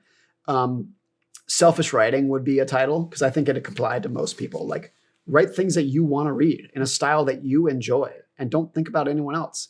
The other reason that's good is that particularly when you're a young writer, if you're thinking about the people who are going to read this, you'll get nervous, you'll get shy, and you're like, oh, I don't know if I'm brave enough to say that to other people. Mm-hmm. So, okay, just live inside your own head. Just pretend this is a diary. And then when you hit publish, don't think about it. I think that's really the only way to do it. That would be a big one. Best story wins would definitely be right up in there. That would be good. I always when I'm reading any book that makes me emotional, I'm kind of an emotional person. It's not that hard. But I know I always kind of stop and be like, what was the paragraph, the word that got me to tear up here, that like really tied all this together? And I'm like, oh, that's got to try to pay attention to those moments of like the really emotional, like how did the author do this to me to bring me to this point? Who's done that well? The Ken Burns documentary that I talked about. I like a lot of military history. So a lot of, if you're reading about World War II or the Holocaust or whatever, there's quite a bit of, I think the reason I like World War II history is that the widest spectrum of emotions took place in that 6-year period that has ever existed. Not just the most amount of suffering, but the most amount of elation and joy and weight lifted off your shoulders when the war was done. Like the whole spectrum of emotions took place in a magnitude that was unprecedented and shoved into the 6-year period. So I like read. Some people will like World War II because they like, I don't know, military history, like military strategy. I just like thinking about and studying and trying to think about what it would feel like to be in that vast range of emotions that people felt like. And the vast range, everyone thinks about, of course you should, the suffering and the pain that took place. But I think the happiest day in all of US history, where everyone in the country was happier than they had ever been, was VJ Day in 1945, when Japan surrendered and the war was done. And the famous pictures from Times Square. So like there were a lot of emotions that took place in that period that are just like off the charts happy and joyful. And so the range of it is like, there's so much of that when you're reading about the topic where it's just like it's an emotional roller coaster. Is there a particular emotional frequency that really resonates with you? I think it's one of the things that sticks out that's a good lesson for a lot of things is how resilient people are. So the people who've been through some heavy shit, and then you realize how they pulled their life back together and kept going. It's not that the scar was gone. The scar is always there, but learning about resilience is really important. I think there's a lot of good personal lessons in there of like people can adapt better than they think. And it's easy to extrapolate the hole that you're in and be like, I'm in this dark pit of despair right now, and it's going to be like that forever. But a lot of those lessons are pretty telling about how people adapted after the war, even the people who had really been through a tough experience. I want to ask you the same question that you asked me to ask Stephen Pressfield. How has your writing improved through your entire life? Has it peaked or plateaued? I think there's a chance I think it's plateaued, and I think it may have peaked. Really? Maybe. I hope not, but I don't want to pretend like you can keep growing forever. That would be great if you could. I think maybe if it's not improvement, it's just evolution. So I would suspect that 10 years from now, I'll be writing in a different voice, but it might not be better. It'd just be different. And I think everyone, when they write, they're just it's a reflection of who you are. and I'll be a different person in 10 years. My kids will be older. I'll have different desires. I'll be a different phase of life. And so of course I'm going to write differently. And my first article with Motley Fool that did well, the impending destruction of the U.S. I was 25 at the time. So I was naive and immature. I would never write that today because I'm a different person. So it's just an evolution, even if it's not improvement. There is a real one-sidedness, almost dramatically so, way of writing that I had when I started. That was like, this is how the world is. Everybody else is wrong. Yeah. Here's my same sort of, you had impending destruction of the U.S. economy. I wrote a piece called What the Hell is Going On? All the universities are going to die. It's all over. Yeah. The whole thing is a sham. And you really get humbled by how incorrect some of your super bold predictions are when you start. And you look back at that, you scratch your head a bit. You're like, okay, the world is a little bit more subtle than I gave it credit for. I think that's, if you're writing for a living and you're always just trying to analyze the world around you, and you're doing that 365 days a year, you don't have to do it for that long of a period of time before you're just humbled about all these things. Yeah. And then when you hear a big idea, you're like, maybe, probably not. I don't know. The world's really nuanced and nobody has any idea what the hell's going on. Yeah. Yeah. In what way do you find yourself analyzing the world? Like for me, I am very attentive to like super details. I think I'm the opposite. If you're at the ground level, I'm 30,000 foot level always. And the details, like when I go to a restaurant, I'm usually just hungry. That's all I'm paying attention to. But I'm much more, back to, when I started as writing about finance, everyone else was like, well, how much cash do they have on their balance sheet? What's the PE ratio? And like, it was like very detail oriented. And I was just interested in like, well, like, what are people thinking? How are they, like, what's going through their heads? Are they scared? Are they overconfident?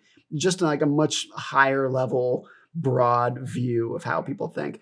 So a lot of the technical details of what's going on in the world, even outside of finance, so just politics and social trends, I'm usually stuck at 30,000 feet. That's where I like to hang out. Yeah. That's my cruising altitude of just trying to overview. And I think a lot of that comes from the fact that the lower you get to the ground level, the harder it is to figure things out. If you're trying to figure out like the extreme details of what other people are thinking, like what they're doing, it's really difficult to do. But I think at the 30,000 foot level, you can try to put the pieces together a little bit cleaner. It's funny because when I look at the arc of your career, I feel like you start off doing that of what's happening now, very news oriented. And then Psychology of Money is, like you're saying, the psychology of the individual. Yeah. And this is much more the psychology of societies and how societies function. And this is much more about stepping out, looking at history, literally looking at a guide to what never changes. Whereas what you're doing at the Motley Fool is much more a guide to things that are changing. Things that happen today. Right. That was really what it was. Yeah. So it was definitely, and even when I was at the Motley Fool, I started moving away from that. There was a pretty distinct period in 2010. So I'd been at the Motley Fool for like 3 years at that point. And I told the editors, my boss, who was a good friend of mine, I was just like, I'm not a stock picker. I'm a big picture guy. And that's what I want to write about. That's all I'm going to write about now. So it was 2010 when I realized that 30,000 feet was my cruising altitude, and I needed to stay there. And I'm glad I figured it out and put my foot down and just be like, that's what I wanted to talk about. But I think a lot of that too was like, I always felt like, and I still feel like, a lot of the people who are picking individual stocks and analyzing fine details about what's going on in politics, like, I just thought a lot of it was BS. And the track record was not great. Right. So it wasn't that my track record at figuring out the high level was necessarily better, but I was just like, this isn't, at least for me, that's not interesting. And it's not interesting because I don't think anyone has that much ability to do it well. And so that's why I wanted to get a much broader sense of what was going on. In your acknowledgments of Same as Ever, you have a really nice line where you say that writing is a social profession. What do you mean by that? Just trying to observe your fellow humans and trying to figure out what's going on. I think that's what it's just the analysis and the survey of just what the hell's going on out there. How do these people think? I always think it's interesting that we only know about other people what they've said and written down, which is maybe 1%. It's a fraction of 1% of what's actually going through their heads. And so however complex and messy you think the world is, it's 1,000 times more messy. If you could actually go into 8 billion people's heads and see how they're justifying decisions, what they're thinking.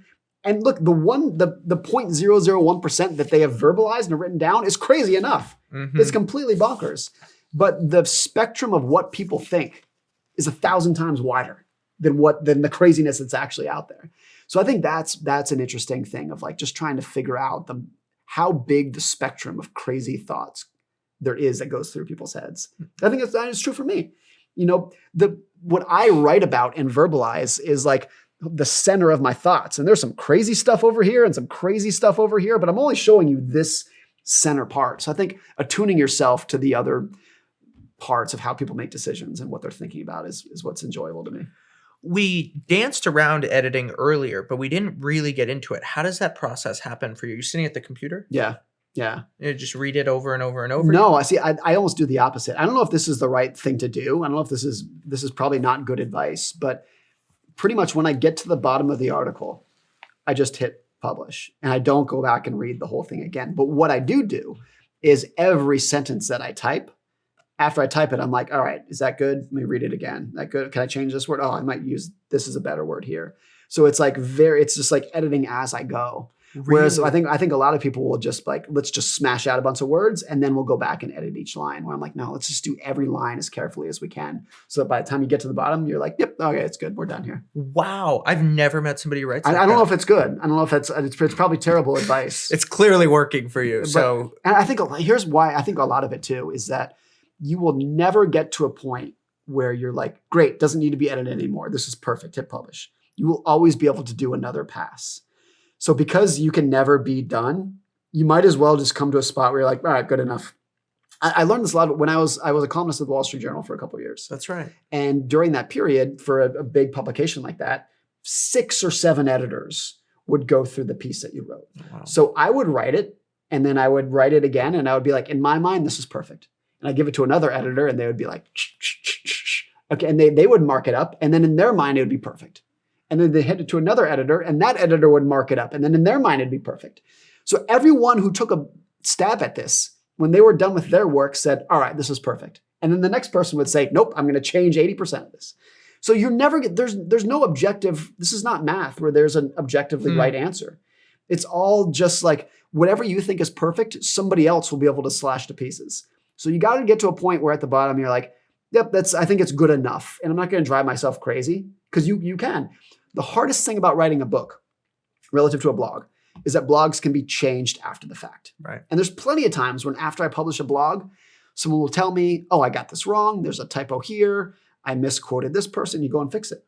Whereas a book, once it goes to the printer, forever hold your peace. You're done here. And so you really got to get to a point, like you'll drive yourself crazy, particularly in the last few weeks before it goes to the printer. And there's so many times, this for me, for Same as Ever, this was about 2 months ago, of laying in bed and being like, oh, that paragraph in chapter 8. Is that right? Oh, I don't think that's right. I need to go change. But you got to get to a point where you're just like, it's done. I've done my best and I got to let it go. And I think for my writing, I try to let it go sooner than other people, for better or worse. There's a lot in my blogs in particular, because I don't have an editor too. It's just, I'm a one-man band here. Right. Almost every blog that I publish will have a typo in it or several typos because I'm not going through it with a fine-tooth comb. I kind of just get to the end and I say, all right, I've done my best here. Let's send it off to the wild. I'll tell you why that would never work for me. And it is really revealing, thinking through why, of how my brain works and how ideas flow for me. For me, an epiphany, the seed of an idea, is an extremely emotional experience. Yeah. It is from my body, it is like this roar of like lion-like energy that comes into my brain, and I just need to get it out, and I speak it out, and I just have to like, yeah. It's like a dramatic experience. It's sort of like if you're in a big fight with a significant other, you say all these sorts of things that you don't mean to say, but like there's a kernel of truth in there that is like really true, and whatever that thing is, that would not have come out in like a sober state. Yes. And so I feel like my first draft comes from there. And so if I were to get to a place where I get to the bottom and then I publish it, it would be so far off. And so I need you'd be canceled the next day. Or just I'd be canceled, or I'd just say something ridiculous. And so then I need to get to a place where I'm in a sober state and I just need to look it over, because my first draft has no logic in it. It is just raw, unfiltered, animalistic. And I just need to step away and be in a sober place, because otherwise, I'll be canceled and that'll be the end of that. So I feel like in terms of being the opposite of that, I feel like I truly write one sentence at a time, in terms of I'll write a sentence and I'll stare at it and then I'll be like, okay. And then I get up and like go do the dishes. Whereas I think a lot of writers truly just like smash it all out in one go, whereas mine is just one sentence, go do something else. Another sentence, go do something else. Well, credit to you, your life really allows you to do that. You know, you have, what's this line? There's the secret to doing great work is to always be a little bit underemployed. I see you as very underemployed. Yes. You sort of just do one thing, you got a bunch of free time, and so you can do that. And I'm now beginning to see how your schedule and the structure of your life is integrated with your writing method. And so I've worked from home my entire career since 2007, before it was fashionable to do. And I feel like that was so important, because the secret to good writing is doing things that don't look like writing. It's just kind of like sitting on the couch and thinking about a topic, going for a walk and thinking about a topic. It doesn't look like writing. So if you're in an office, your boss won't let you do that. Right. When you're in an office, your boss wants you sitting at your desk, hitting keys. That's what work looks like. And I feel like it took me a long time to convince my wife that when I'm sitting on the couch in my sweatpants, staring out the window, I'm working real hard right now, because it doesn't look like work. But that's where all the good ideas come from. And the thing that does look like work, like actually typing, is like the smallest part of the job. It's 2% of what's actually taking place in that. So yeah, I couldn't imagine, and bless them, there's so many good ones who do this, but the people who are like formal journalists working in an office, working for Reuters or Bloomberg or the New York Times, like that's a very hard thing to do, because I think you are required just by the culture of the office to be hitting keys or talking on the phone at all time. And you can't necessarily sit on a couch and just kind of daydream about the topic that you're writing about. Yeah. Good ideas can't be scheduled. Can't be scheduled. A lot of people disagree with that. I know Ryan Holiday, great writer who I look up to, I think he's great, has at least a partial, if not a full rejoinder to that, in which he would say, no, like you can create an environment that will foster creativity. For me, at least, it's never the case. And if I were to be like, okay, at 10:30 on Monday, I have a thing in my calendar that says time to be creative. Like, forget about it. It's always, most of my ideas will come on the weekends when I'm not even pretending to work. I'll be going for a walk with my kids. We'll be pushing them on the swings, and I'll be like, oh, I got it. Like, that's the idea. Or if it's not on the weekends, it's like I said, it's on the treadmill. It's in the shower. It's driving to the grocery store. There's so many times I'll be in the middle of a conversation with my wife about something else. It's not about work. I'll be and I'll stop her and I'll say, I'm sorry, I have an idea I need to write down. And it's just like talking about where we're going to go on vacation next summer. I'll just get this idea about like, oh, laws of getting rich, whatever it is. It just kind of comes to you in these random periods. And every time I've tried to force it, the ideas suck. They're always terrible. You know, one of the weirdest things for me about writing and trying to cultivate a process, I need to sleep a lot. So I did a writer's retreat this summer, and I was alone for 4 or 5 days, and I was just cranking through ideas. And what I would do is I would wake up at like 6:30, get some coffee, have some breakfast, write, nap, write more, nap, go for some walks. I'd take like 3 naps in a day, go on like 2 or 3 walks while I'm walking, sort of speaking to my phone. And I love the voice transcription now with Whisper, the GPT technology. It's so good. And then I'll sit down for like an hour and a half to 2.5 hours at a time, just crank stuff out. But like the cognitive intensity of that experience, I just need to pass out. How often do you feel like you know where you're going when you're working on a writing project? Do you feel like usually you have the idea and you just sort of go with it? We talked about sometimes I reject it. Or do you feel like sometimes you sort of follow these trails and you end up in these places that you never expected at the beginning? I think it's always, every single time, the latter. Really? That when I start an article, I have no idea where it's going to go. And a lot of times the reason I start it is because I'm like, I want to learn about this topic. So I think that's actually pretty common. And a lot of people will think like, oh, this author wrote this book. And they imagine that the author had all of that information in their head, and then they just like regurgitated it onto the paper. Right. It's the process of writing is what teaches you. Right. And so every one of these articles, when I start writing it, usually it often starts with this, a title, a headline. I specifically remember having lunch with Patrick O'Shaughnessy in 2017. And he said, what are you working on? And I said, I want to write a blog post called The Psychology of Money. And he kind of said, what's it about? And I'm like, I don't know, but that'd be a cool title, right? Mm-hmm. Like it's a catchy title. I think it'd be good. And so I had the title in my head, but I had no clue what was like, what am I going to fill it out with? Like, I don't know. I'll figure that out later. But that's always how it works. And And like literally every single piece, when you start writing it, you have no idea where it's going to go. And sometimes where it ends up is like sometimes the opposite of what you thought, because you start learning about these topics and you're like, oh, my thesis was this. But as I learned more, it turns out it's actually the opposite. But the opposite's pretty cool, so let's write about that. So I think it's always, it's just a learning process for me. And that gets back to selfish writing too. Like I'm just trying to figure out the world for myself. And if I can tell a story that I like, written in a style I like, I take a leap of faith that other people might be interested in it too. What's interesting about you is you love sentences. You love sentences. I think you remember sentences. I think you say, I write in sentences. Yeah. It seems like that is your thing that you're just so focused on, is like, what is a great sentence? Reading that, writing that. And it seems like that is like the atomic unit that you're orbiting around. I think even in books that you love and have a profound impact on you, if someone said, oh, tell me about that book, you probably remember from the 70,000 word book, you probably remember 3 or 4 sentences that you can actually recite from heart. And those are the books that like meant something to you. And I for a long time, I gave you credit for this, but you tell me you didn't come up with this phrase. I didn't come up with this. People don't remember You can books. still give me credit for it. I'm going to keep doing it. I think what happened is that you did tell me it, but maybe you were quoting somebody else. Okay. People don't remember books. They remember sentences. When you told me that, and I remember you did tell me that, I was like, that's it. That's what it is. You remember sentences. So if you think of your writing, whether it's a blog or a book, as just a collection of good sentences, hey, that's kind of obvious. Like, of course, that's what every book is, a collection of sentences. But when you think about that, it really pushes you towards like what I just wrote. Is that a good sentence? If it's not, let's get it out. Let's get another one in there. And you always just want to make, I mean, this is another like obvious statement, but it's had a big impact on me of just that sentence that I just wrote. Would somebody highlight that in Kindle? Is that a sentence worth highlighting? If not, like, let's move on. Like, let's try to get the highest density of highlightable, memorable sentences in there. And if you can improve that density, even if you improve it by 10%, like you're going to zoom up the ladder of the quality of the writing.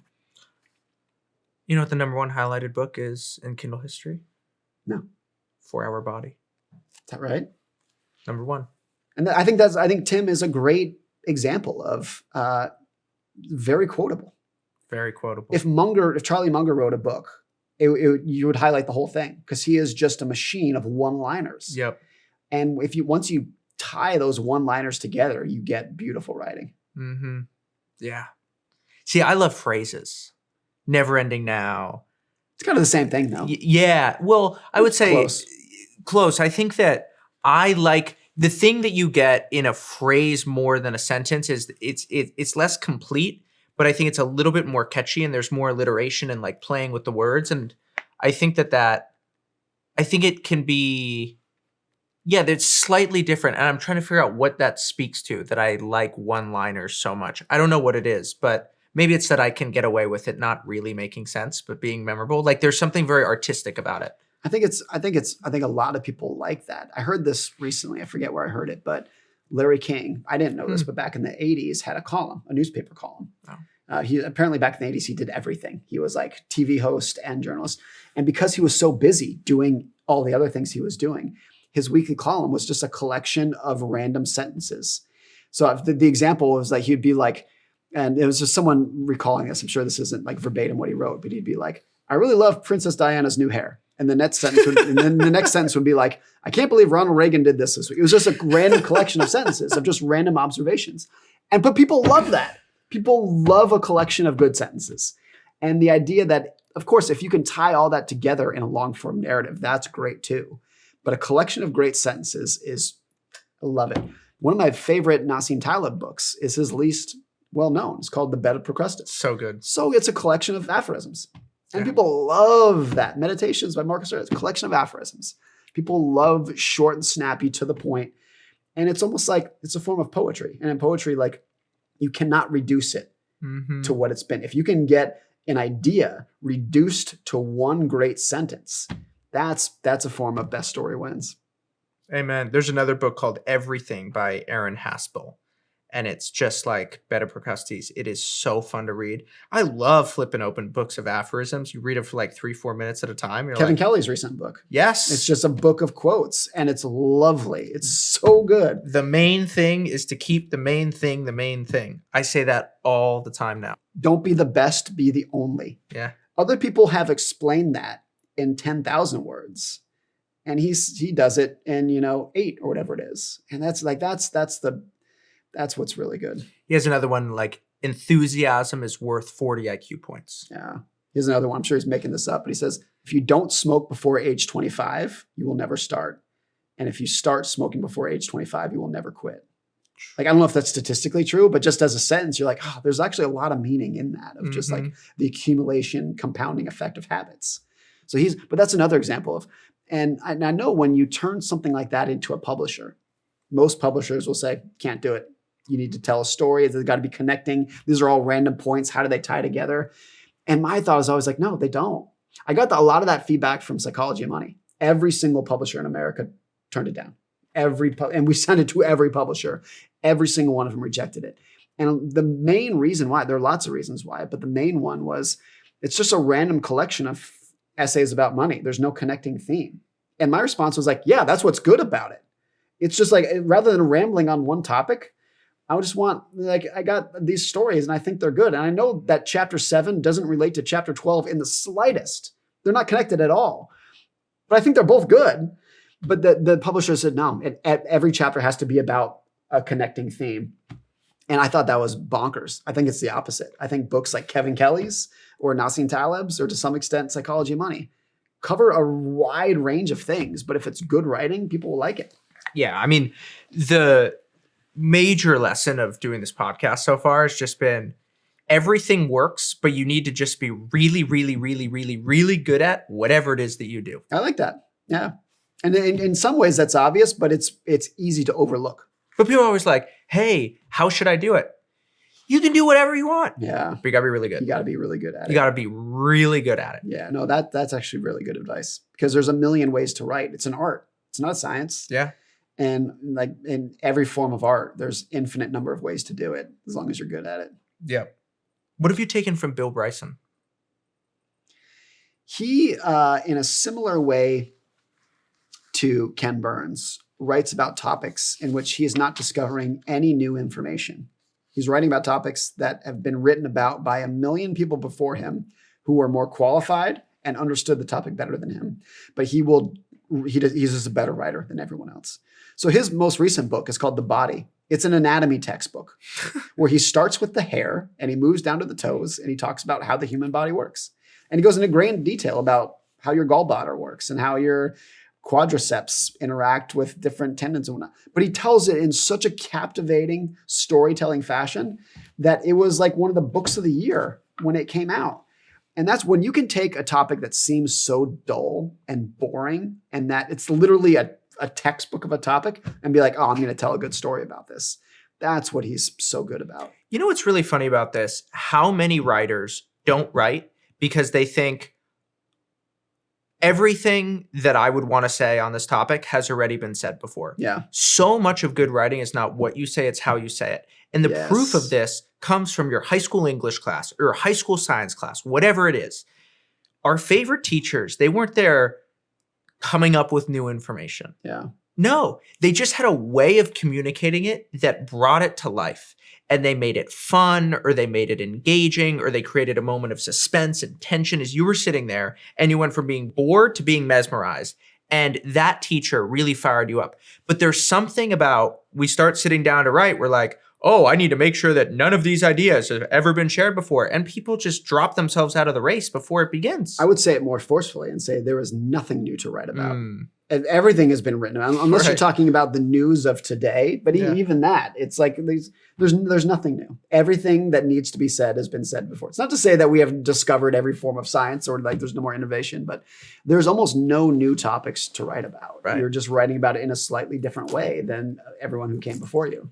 But there's a tremendous amount of value in that and potential in that. If you can tell a good story about something that has up until that point been left to the textbooks, the boring numbers and data that don't catch people's attention. There's infinite opportunity in that. You know, the other lesson from Bill Bryson is the way that you can expand and contract ideas in this just magnificent way, right? He has a short history of nearly everything. Yes. We're just talking about the history of the universe. literally the history of the universe to 1927.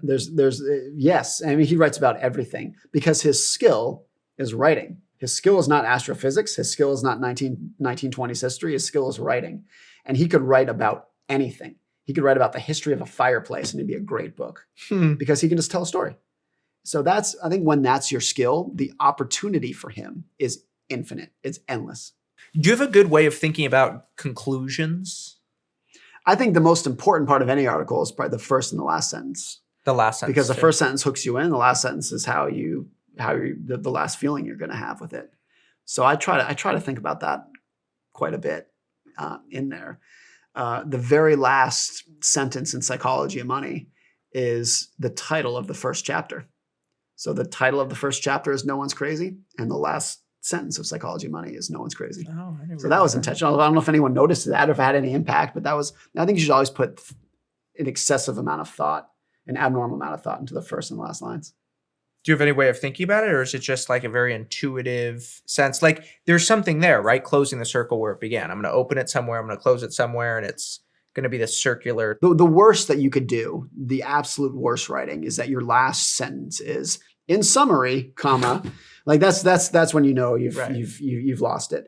It should be some sort of emotional, like boom, just leaves it right there, and it hits you at the end of like that's what it is. Robert Caro writes to the last sentence, so he knows what the last sentence is, and the entire book just leads and leads and leads and leads and leads. Backwards. Yeah, he's his own beast. He's an amazing writer, and in such a different way from you. Like he's an obsessive researcher. Like he's just flipping through files, turning every page. He always says.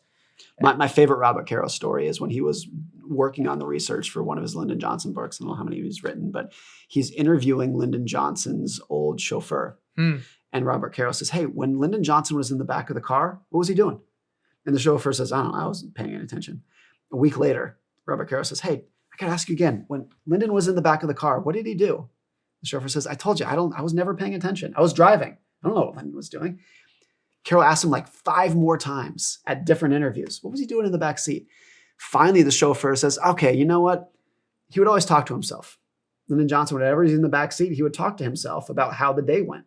And he'd literally say to himself, Lyndon, at that event today, I said the wrong thing. And make sure you don't. And Robert Caro's like, that's the most fascinating. But he says he had to ask this person 5 or 6 times before he finally got to it. And most interviewers, after the first answer, they'd be like, all right, well, there's nothing there, move on. But when he had an intuition that there was something to dig on, he would just keep chipping away at it until he finally got to what he was looking for. I like this line that you have in Same as Ever, right at the beginning. It's none of the chapters are long and you're welcome for that. Yeah, it's how I feel as a reader. I'm kind of saying that back to like selfish writing. I'm saying that to myself. I don't like long chapters. People like getting to the end of a chapter because it feels like they're making progress. They're kind of, it's like in the video game. You're like, I beat the next level. The person who does this the best and who is just like shameless about short chapters is Eric Larson, who's written many, many books. His most recent famous one is Splendid in the Vial. Splendid in the Vial, about the London Blitz bombing. And some of his chapters are a paragraph. You know, in his average book, he'll literally have like 150 chapters. Oh, wow. But most of them are a page or two. And it's almost impossible to put the book down because you're making so much progress. And the opposite of that for a lot of readers, if you get to a chapter and you're like, let me see this chapter's 40 pages. A lot of people will just be like, you just feel like you have this giant burden in front of you to try to plow through. So if you keep people going, keep them feeling on track and keep them feeling like they're winning the next chapter, that's really important. And I think at the micro level of like how long your paragraph is, it's kind of daunting when you see a page and it's just a giant uninterrupted block of text. Whereas if you can really make it just break up your sentences, it's fine to have, if every paragraph is 2 sentences, but you just keep people going. It's a much easier way to read and it's less daunting. And because it's less daunting, you're more likely to keep the person on the page rather than being like, I don't have time for this. I got to go do something else. 2 nights ago, I picked up a 19th century commentary and I looked at it and it was a big book. And the way the pages were laid out was it had the whole paragraph going all the way down. And then on the same page, the whole paragraph going all the way down. And across 2 pages, so up and down 4 times, it was all one paragraph. It's so intimidating. It was, I was just like. But also like for reader comprehension, the reader's not going to, the amount that they're going to absorb from that is so much less than if you broke that up. So a lot of writers don't think about that. Just like, what does the paragraph look like and how do the sentences break up? The other thing is that if you have a standalone sentence as a paragraph, it sticks out more. And you're like, that's an important line. Yeah. Like the paragraph that preceded it, I'm building up to this grand point that you need to pay attention to Right. before I move on to the next. I think a lot of writers underestimate how the way that your paragraphs are broken up is actually a signal to your reader. So if you have paragraph break, like sentence, and all these super short paragraphs, you're actually screaming to your reader, I want you to skim this. I don't want you to take this seriously. Yes. And if you just have these long, choppy blocks, it's just going to be too much, like overwhelming. And so there's actually like... It's important to balance it out. There's a way to think about this. And as you structure your paragraphs, you're just telling your reader, this is how I want you to read my work. Yeah. And I don't think a lot of writers think about that. I think a varying length of your sentences too. Of course. Some sentences will be 3 words. Others, it's fine if they're 20 or 25 words. If every one of your sentences is 10 words, it's very robotic and monotonous. You got to splice it up a bit. Bill Bryson is really good at this, of having a really long, almost rambling sentence followed by a 3-word sentence. And that just, it makes it kind of like a musical form of writing, of when there's a beat to it that's really fun to read. I'm working on a fairly serious, heavy piece, and I have an 123 word sentence that I think is freaking hilarious, just to like break it up. And part of it is just like, I want to have fun as the writer. Yeah. But I was like, how long can I make this sentence? And it's just sort of going. It's all over the place. And what's fun is you sort of build up these short sentences before it, and then you can just let it go. And when you have a long sentence like that, I even wrote it so that it would be paced. So it goes boom, boom, boom, boom, boom, boom, boom. And I feel like as I've written more and more, I've given myself more and more liberty to just do something because it's going to make me laugh.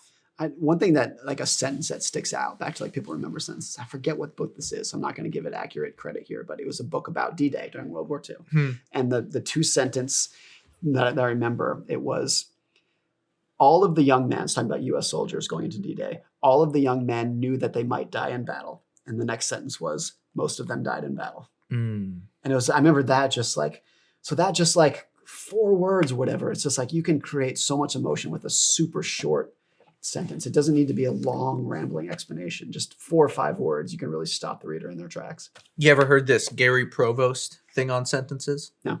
All right, this is gonna be a little long, but I think it's fun doing. So my favorite part of every Write a Passage cohort is performing this like I'm about to do. So here we go. Okay. This sentence has 5 words. Here are 5 more words. 5-word sentences are fine, but several together become monotonous. Listen to what is happening. The writing is getting boring. The sound of it drones. It is like a stuck record. The ear demands some variety. Now listen. I vary the sentence length and I create music. Music. The writing sings. It has a pleasant rhythm, a lilt, a harmony. I use short sentences, and I use sentences of medium length. And sometimes, when I'm certain the reader is rested, I will engage him with a sentence of considerable length, a sentence that burns with energy and builds with all the impetus of a crescendo, the roll of the drums, the crash of the cymbals, sounds that say, listen to this. It's so good. It is important. So write with a combination of short, medium, and long sentences. Create a sound that pleases the reader's ear. Don't just write words. Oh, it's brilliant. Write I love it. music. It's good. That's so good. So good. And I don't know what to call that, but I love it when people show what they're trying to say as they're making the point in the same thrust. Yeah, it's good. But the other thing that sticks out for me is like, what percentage of writers think that deeply about their work? Most of them are just like throwing some words together as much as they can. But how many think about the art of it? Back to Ken Burns, like nobody thinks about the music lining up with it. He's just the only one who puts in that much effort. How many writers think about varying the length of their sentences? Like if you could just, there's actually a tremendous amount of opportunity by just putting in a little bit more effort than other people. Totally. That vary your sentence length is the number one piece of writing advice that I think about. Like if there's one thing that I think about, it's just vary the thing that I'm doing. So the sentence length, the word length, the paragraph length, and it's so simple and intuitive, but somehow it just sort of works. Mine would be brevity. It's just getting to the point. Just what's your point? Tell me that point and move on. Get me back to my day. I don't have time for your bullshit. That'd be mine. Yeah, exactly. No patience. No patience. You ever heard the Kanye line on Rick Rubin? No. He's not a producer, he's a reducer. That's good. That's really good. It's fun, right? I forget who says the advice of like improve your writing by deleting every word, by deleting every other word. You've heard the Ken Burns maple syrup story? No. So Ken Burns, I think, lives in New Hampshire or Vermont. Yeah. And he said that it takes 40 gallons of sap to make 1 gallon of maple syrup. And that's the same as for a video. That's the same as video and same as writing and same as any communication, right? Like this is like your scrap heap document. You know, so much of good writing is just writing a lot, not having the pride to keep everything and saying, you know what, I'm going to go kill those darlings and I'm just going to be left with the stuff that's good. Hard to do. Hard to kill your darlings. There was another chapter in Same as Ever that the publisher said, and they were very polite about it, but they said that chapter is not going to work. And as soon as they said, I knew they were right, but I'd spent a lot of time on it. Right. I had spent a lot of time crafting every sentence, and it was hard to put it out of its misery. Maybe it'll be resurrected in scrapped bits someday, and I'll use it for something else. But it's really hard. It's easy to have sunk costs in writing and say, I've spent a lot of time on this. Yeah, but the reader doesn't care how much time you spent on it. Reader doesn't care how much angst it caused you. It's not good, so get rid of it. They just don't care. I mean, something I think a lot about the paradox of creativity is creative work is only done when the consumer feels like it didn't take a lot of work. Yeah. Which means that they'll never appreciate how much work it took. The other thing I think about is you never know what sentence took the author an hour and which paragraph just fell out of their head. Ain't that right? They all look the same. But sometimes, and it's not even the most profound sentence. It's usually not the most profound sentence. But there's one sentence in there that took 80% of the time to make that point. It's always like that. But as a reader, you have no idea which one it was. Totally.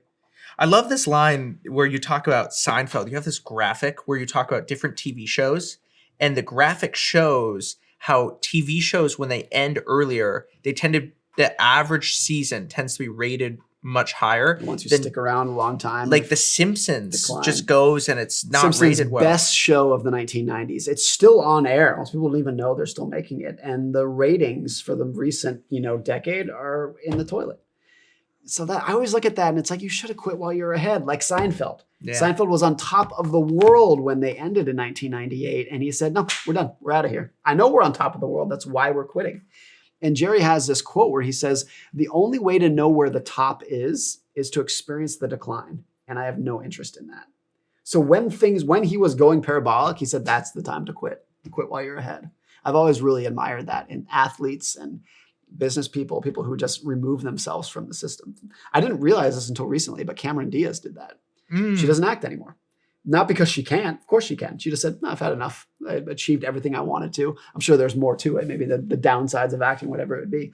But it's so rare that people quit on their own terms. But I think it's fundamental to your happiness because there's almost nothing else that's going to make you unhappier than being forced out, having your show canceled, or the equivalent of that in your own career. Yeah. It's got to be really hard. So I've always really admired people who quit while they're ahead, and I hope I can do it someday. I feel like one thing that you are particularly good at is just having a keen sense for whose feedback you're going to listen to and whose you're going to ignore and reject. And I feel like you've just been very good about saying, yeah, that person doesn't think this is right, but I disagree with them. And you know what? I got my own style, and I've really watched you orbit into your own style and lean into it more and more since we've gotten to know each other. I think to some extent, though, I incorporate all the feedback. I'm a firm believer that you cannot take the praise seriously if you ignore the criticism. And so unless you are rejecting the praise, you have to accept at least some of the criticism. And that's hard to do. And it's fun to accept the praise, but then if if every time you have a critic, you say, you don't know what you're talking about, like, no, you should pay attention to some of it. You have to learn how to incorporate the phrase without it breaking who you are, though. But also really feedback is a giant power law. Like I have 10 people in my life. If they tell me something, I listen. Yeah. They know. Yeah. They know, and their sense of where I'm at sometimes is far better than where I am. But then really just thinking in concentric circles about this. Yeah. And I think that as your style gets more and more distinct, I think it's important to have a group of people whose feedback you really value, but know that, hey, the average person might not like this, but that's the price I'm willing to pay so that the people who I'm trying to serve love this. Wasn't it Derek Thompson on this podcast who said, find someone who cares about you and wants you to succeed, who's willing to give you critical advice? I think he phrased it differently, but I think that's really true, because the troll on Twitter doesn't want you to succeed. They don't care. But your best friend wants you to succeed, but they're still willing to tell you when you're wrong. And that's the person who you want to listen to. Amen. You have a chapter, Wounds Heal, Scars Last. What do you feel is a wound from your career versus a scar? Oh gosh, great question. I don't know if I've thought about this. I mean, most of the criticisms were wounds because they healed. Particularly early on in my writing career, my wife used to walk in the door and she would just look at my demeanor and she would say, "Bad comment today." it would just eat away at me when there would be feedback on my blog. Because, me too, man. Because I felt like my career was one criticism away from ending. And that's how it felt, because it just felt like it was a fragile career, and I had thinner skin back then when I first started. So those are all wounds that healed. Scars that lasted. I actually think starting my career in 2008 when the economy was a mess, and it was really like, if you lose this job, there's probably not another one for you. That was actually really good in hindsight. Caused a lot of stress and anxiety, a lot of nearly sleepless nights. But in hindsight, it was like, we really got to make this thing work. This is not just a luxury. Oh, let's see if this writing job pans out. Like, no, I got to take this real seriously. And I'm not going to think of this as just like a temporary job of this, like, oh, let's play around as a writer. Like, I got to find out how to become a professional writer, and I got to do it right now. I mean, one of the chapters in Same as Ever is about when the magic happens. And it's about the biggest innovations in society take place when the world is on fire. During pandemics, during wars, when shit gets real and the stakes are really high, that's when people figure problems out. And I think starting your career in 2008 did that for everybody. It was like, I got this job and there's not many others out there, so I got to figure out how to make this work. I think that's like being scarred by that is actually really beneficial. That is something that's striking about talking to you, is for how long you've been writing and for how well you do it and how many books you've sold. You talk about it like you've been doing this for a few years and you're still in AA baseball. I think if you don't, at the moment that you lose that, you're done. You're finished. I mean, I tell a story in Psychology and Money about Mike Moritz, who runs Sequoia, the most successful VC firm of all time. And they've been the best VC firm for 40 years. And Charlie Rose asked him and said, "What's the secret to your success?" And he said, "We're always scared of going out of business." Oh man, that's good. And he says, "We don't ever assume that the success we had yesterday is going to transfer to tomorrow." They wake up scared every day. And I think at the moment you lose that, it's done. You can count the days to the end of your career. And so, I feel like part of it's just my personality. I'm a worrier. I'm a worst case scenario guy. It's not that healthy of a personality, but I've always been like that. So I think always realizing that no matter what you've achieved in the past, you can be toast tomorrow, or the next book you write can be garbage. Always remembering that kind of keeps you focused on it, keeps you in gear. Yeah. Do you feel like there's a stability and a longevity to your career writing books that you didn't have writing articles? The funny thing is, like, one of the reasons why I didn't write Psychology Money for 14 years is I didn't see the point. I was like, I write online. Who cares if it's in between two pieces of cardboard? What difference does it make? And now I realize that that's not true. They're like the format of a book makes it a distinctly different thing than just a blog. And so, I hope there's longevity in the style. I mean, just by the theme, Same as Ever. It's like things that will always be true.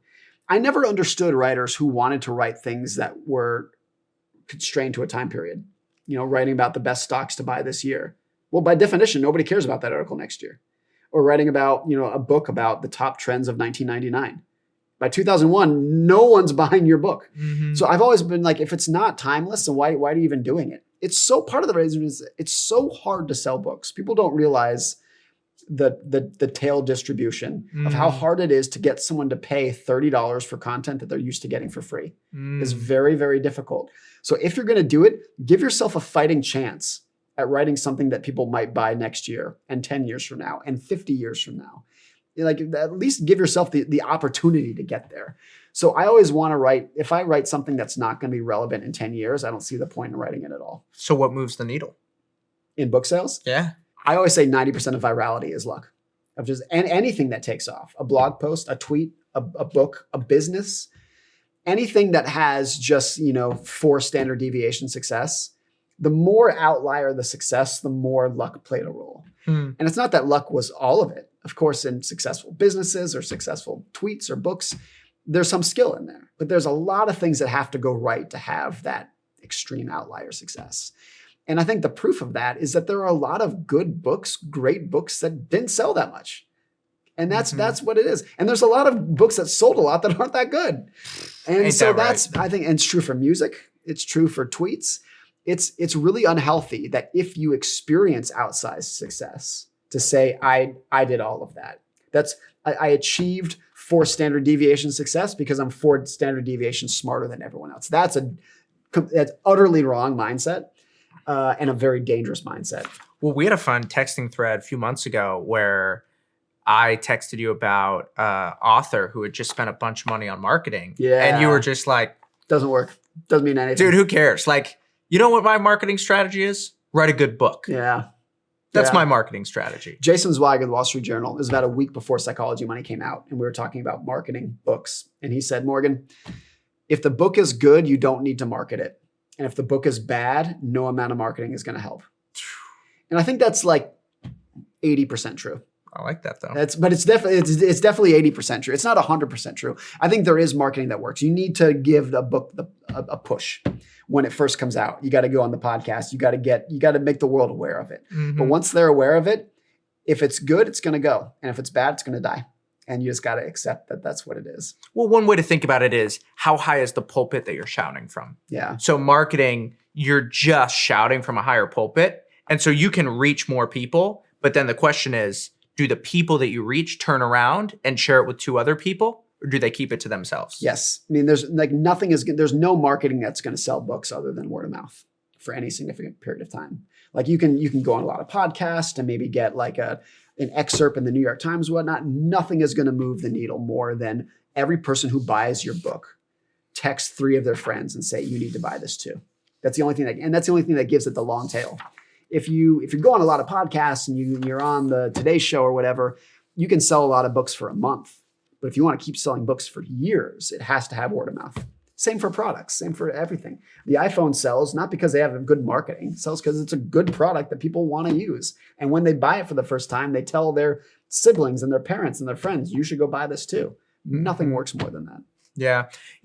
Speaking of products, I feel like one of the things that you do really well is you think through what is the user experience of reading my work. Yeah. And low friction. I want to make it fun. I want it to be brief. And, there's other writers who would say, to hell with it. It's art, let it pour out of your soul and stuff like that. And I think that you really appreciate a good UX as a reader. So you try to deliver a good UX as a writer. I'm just trying to have empathy for the reader and having experience as yourself as a reader. I know what I like to write and I want to mimic that. I know what I don't like to write and I want to stay away from that. So I think it's just respect, empathy for the reader that pushes you in that direction. Yeah. All right, Morgan, this was good fun. Thanks so much for having me. Thanks for coming to my living room.